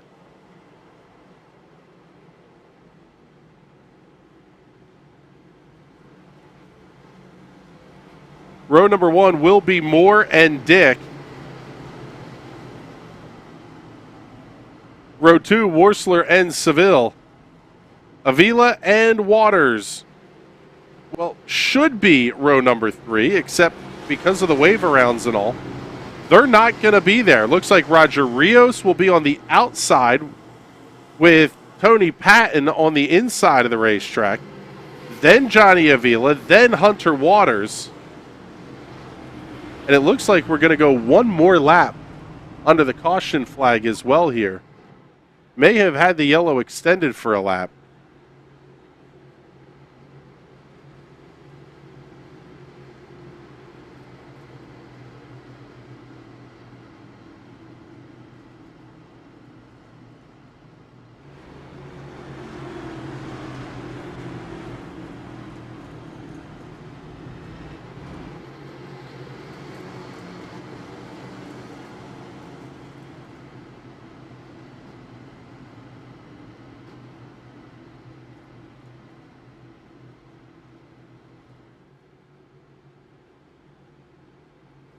And the other part of this one, Patrick, is when you take the wave around, the lucky dog, any of that stuff, you have to line up at the tail end of the longest line, which means everybody will be lining up on the inside of the racetrack. So even some of these cars that had the ability to get up towards a lead lap position, they're still going to have to restart at the back behind your leaders. And don't count him out just yet. Johnny Avila looks like he's got a brand new race car back there with a fresh set of tires on it. This one's going to be fun. Field making their way off of turn number 4. Final time tonight. We'll give you fans at home a chance to crank it up.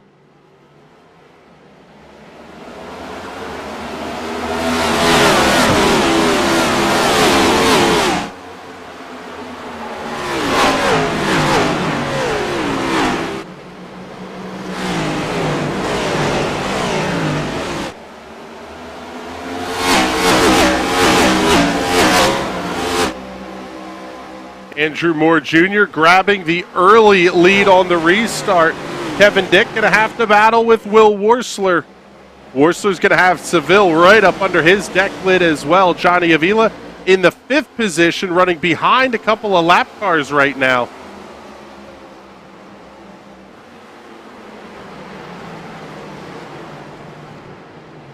Do we see any of the really aggressive moves? We're down to 10 to go.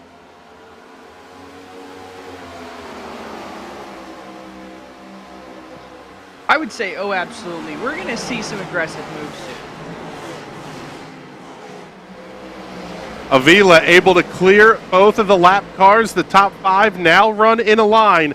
However, Avila, call it about 8 car lengths back as they exited turn 4 that time. Kevin Dick starting to catch up on Andrew Moore. Wow.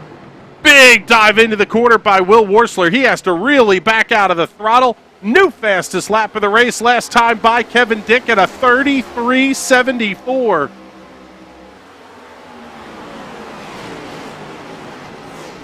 And Will Worsler carried a ton of speed into turn 1. Really had to back out of it last time.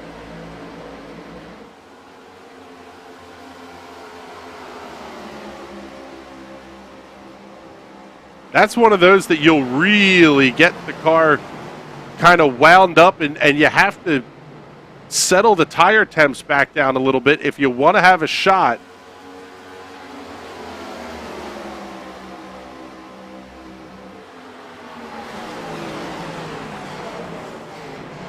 And Will Worsler catching right back up, though. Interesting to see how they're diamonding off the corner in turns 3 and 4, entering a little bit shallower, sliding up about a lane and a half wide off the bottom of the racetrack in the middle of the corner, then cutting right back down to the exit.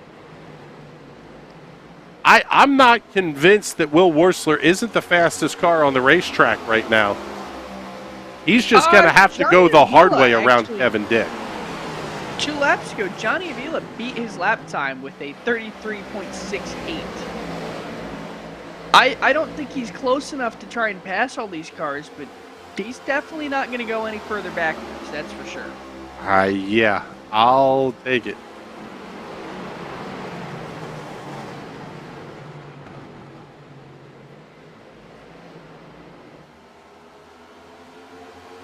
Top 5 all nose to tail, or at least close-ish down the back straightaway.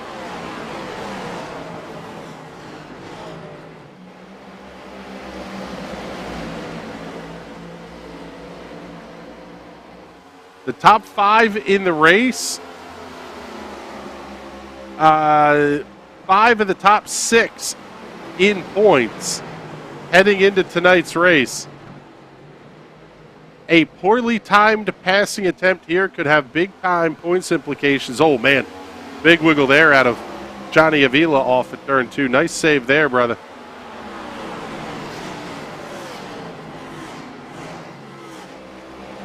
This is really kind of feeling, Patrick, like you can almost get there, but you can't quite make the move because you're losing too much air on the front of the race car. Yeah, and this is kind of what we see in IndyCar, where it's just very difficult to get the pass done because it's very difficult to get close enough to get the pass done. Yeah, that's something I really wish NASCAR had gone to with this next gen, 7th gen, whatever we're going to call it car. Get rid of the front wing. That splitter is a wing. I know they call it a splitter, but it's a wing. Go back to the valence and let them make the Venturi tunnels underneath the race car. You still have the ground effect, but you don't have the crazy amounts of front downforce that the wing gives you. And quite frankly, it's going to make the pass a little bit easier. Yeah, if you're not relying on that front downforce, it's not as big of a deal when you lose that front downforce.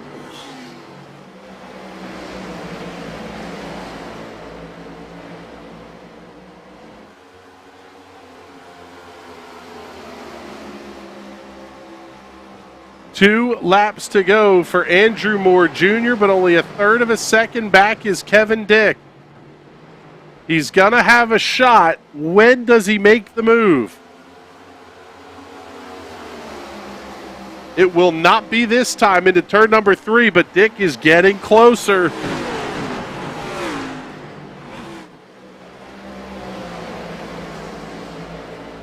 Off at turn number 4, white flag in the air for Andrew Moore Jr. Kevin Dick looming large in the rearview mirror.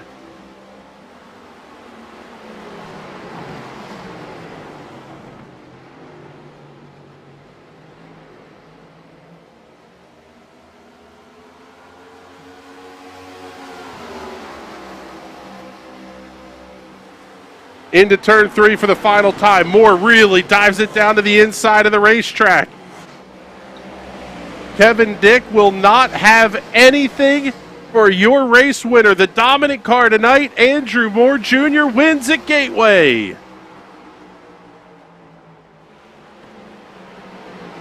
Kevin Dick comes home second, Will Worsler third, Tyler Seville fourth, and Johnny Avila rounds out the top 5.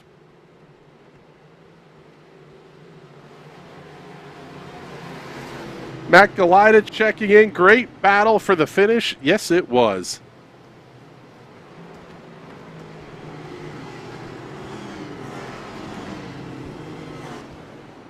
Very, very good win tonight for Andrew Moore Jr.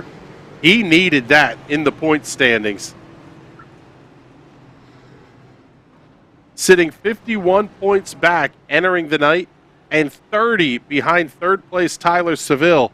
He's not going to make all of it up in one night, but he is certainly going to put in the big effort. There he is. Look at your race winner.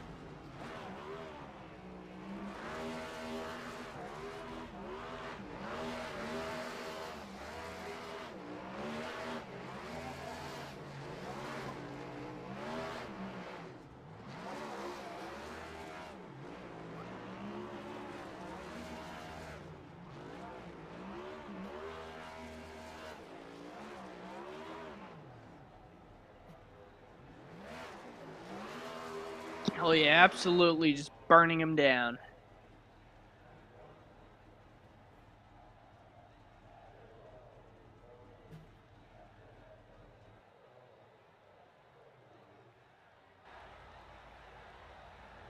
Fantastic run tonight by the entire Sim Racers Club crew here. A race that took 1 hour and 27 minutes to finish. For 140 laps, only one caution flag coming out this evening, and it is Andrew Moore Jr. picking up the win by, we'll call it 2/10 over Kevin Dick. Will Worsler rounding out your podium. Tyler Seville and Johnny Avila your top 5. 6 through 10 tonight will be Hunter Waters, Max Williams, Troy Haight, Mike McConville, and Tony Patton finishing as the first car 1 lap down. Tim Naughton 11th, Roger Rios 12th, 13th, Rick Javorka 14th, Richard Fletcher, and 15th, Richard Smith II. Patrick Desaulnier finishing 16th and 17th, rounding out the cars that started tonight's race. Corbin Simmons finishing 117 laps behind your race leaders. We'll get ready for the Victory Lane interviews here.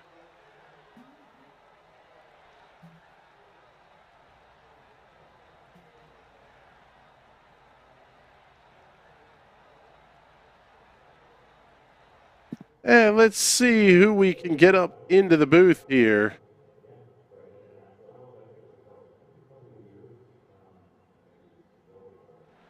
Let's see. We gotta find everybody. Bring them up into the room with us. Let's see. We're gonna find Andrew Moore Jr., Kevin Dick, and Will Worsler. Your top 3 finishers here tonight.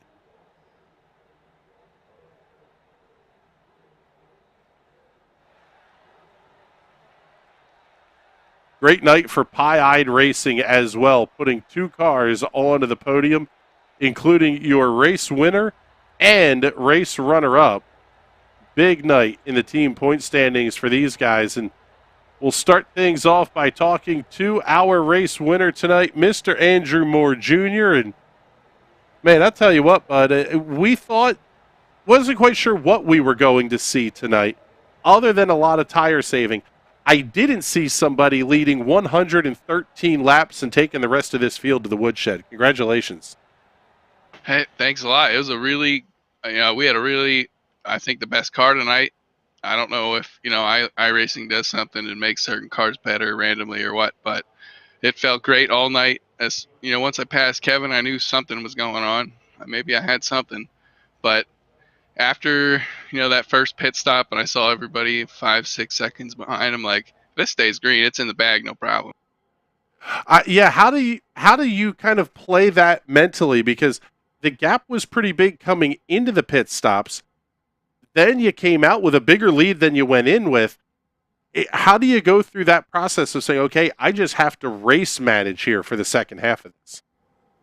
Absolutely. And truth be told, if I would have ran like I did in that first stint, I would have been 2 or 3 laps short probably of the finish line. So that whole second stint, I was in 5th gear until the caution came out, and then we got new tires. Then it was back to shifting. It's funny that you say that, because we were talking about that stopping at lap 68 as opposed to the 70 or 71 that everybody else did. Do you feel that kind of gave you a little bit of an advantage in the tire game because you had those 2 or 3 extra laps when they were on, just junk for tires? Absolutely. That gave me a huge gap there, but I had to go in. I was really pushing it that whole time there. I was out of gas. Then that final caution flag comes out and everybody's going to bunch up. You got to get on and off a pit road one more time. Were you confident in your ability to outrun everybody once the green came back out, or were you worried that you might see something crazy coming from behind? I was definitely worried. In practice there and qualifying, there was 3 or 4 of them that were faster.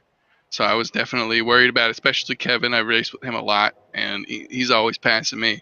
So I was worried. It felt really good to win because I held him off at the end there. So it felt really good. All right, bud. Well, congratulations on picking up your second win of the season here in the Sim Racers Club. It's a big points night for you as well. Congratulations, and before we let you go, get all those sponsor plugs and thank yous in.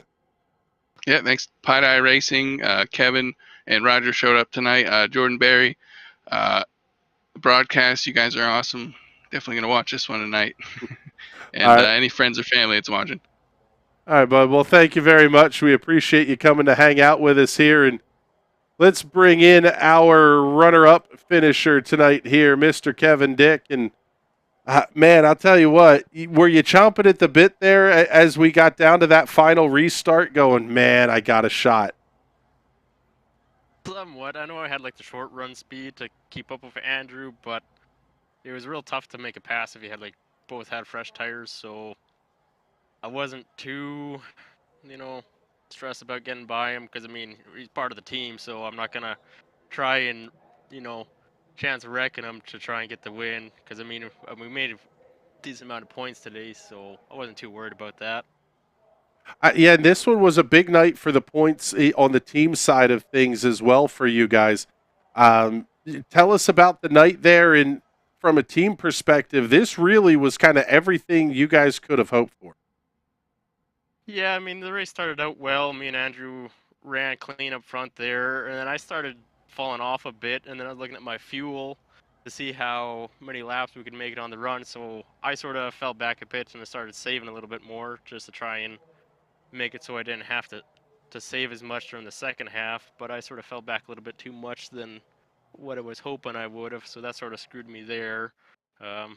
Second half, I sort of picked up a little bit more, but I was just too far back to really gain anything, so that sort of sucked. The caution, I mean, it definitely helped, but I would like to see it just go green. All right, bud. Well, it was a fantastic run tonight for you. Congratulations on the big second place finish. And, man, a great run. Before we let you go, get all those sponsor plugs and thank yous in. Yeah, give a shout out to the guys at Pie-Eyed. They're a great group of guys to race with. Give a shout out to Custom Paints and Diecast and you guys up in the booth. All right, bud. Well, thank you very much. We appreciate you checking in with us here. And let's bring in our final podium finisher here tonight, Mr. Will Worsler. Man, I'll tell you what, good run tonight. We got to see some excitement out of you there off of turn number 2, and you had some happen in front of you with Kevin. Were these cars as much of an ugly handful as we thought they looked? Yeah, I mean they were especially from 30 laps on. Also, in general, they were as much of a handful as you made them. You had to be smart about it. If you run out of right front or right rear, you were kind of done. You know what I mean? So you were either done on entrance or done on exit. But I mean, it was tricky. I kind of screwed myself on the pit stop. I pushed it a lap too far. I ran out of gas coming off of 2, started sputtering, and ran out before I even got on pit road and lost a lot of time, a lot of spots to the leader, and tried to make up what it was, I don't know, 10, 12 seconds or whatever, and burnt my tires up trying to make that time up. And then all that just kind of made sure I stayed, nowhere near the lead. So it was, I didn't put myself in position to win, I'll say that. I screwed up my qualifying, and it just went downhill from there. All in all, though, not a terrible night from a team perspective for you guys. Obviously, the Pie-Eyed guys taking first and second, but you, Tyler, Johnny coming home 3, 4, 5. Good run tonight for the majority of the Will Worsler Racing team. Right. I got to give congratulations to Andrew Moore. He didn't seem to put a foot wrong. He did what he needed to do. He was very, very fast all night. So was Kevin Dick. They deserve to be 1-2 in the end. And, my team showed up, like you said, 3rd, 4th, and 5th, and Hunter Waters 6th. And Richard Fletcher was satisfied with how he finished. This is not a good track for him, so he felt like he did pretty well. So I hate that. Got to give a shout out to AJ Digby. He's in Italy, roaming around the countryside over there, but still took the time to run some fuel calculations for us and give us some information. So it's team effort as always. Yes, you guys will enjoy watching back the broadcast because he's up in the middle of the night over there watching this thing. So. Yeah, he was checking in. That was a lot of fun. And, man, congratulations once again on the good third place finish here tonight. And before we let you go, get all those sponsor plugs and thank yous in. Yeah, I appreciate it. Got to give a shout out to my sponsor, Willoughby Roofing and Sheet Metal, and all the guys there that I work with, Mario and Daniel, and Clay and Brandon, Kyle and everybody. Always my teammates. And first and foremost, probably should have mentioned her first, but my wife, who always watches my races and enables me to do this the way that I do. And thank Sam and the Jordans for putting on the league, and you guys for putting on a broadcast. You guys are the best, and appreciate it. Well, thank you, sir. We appreciate the kind words there. And we had a very nice conversation there with Miss Nikki talking F1 over the course of this race here, Patrick.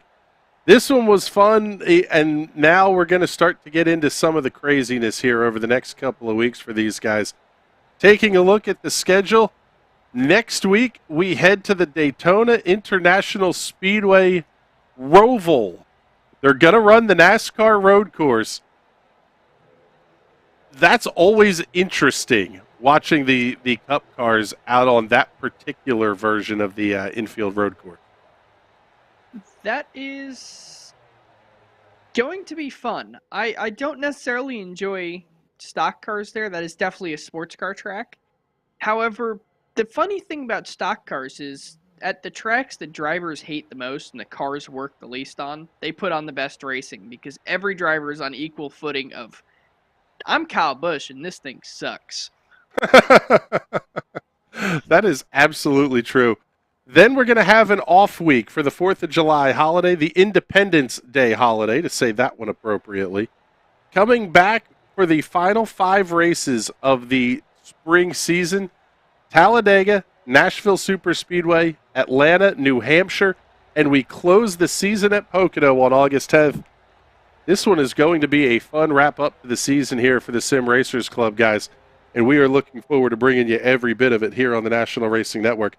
Coming up tomorrow night, it will be the High Side Hustle at 7 p.m. with Burt Wojcik and Adam Rubright, followed at 8:30 by the Ezra IndyCar Series.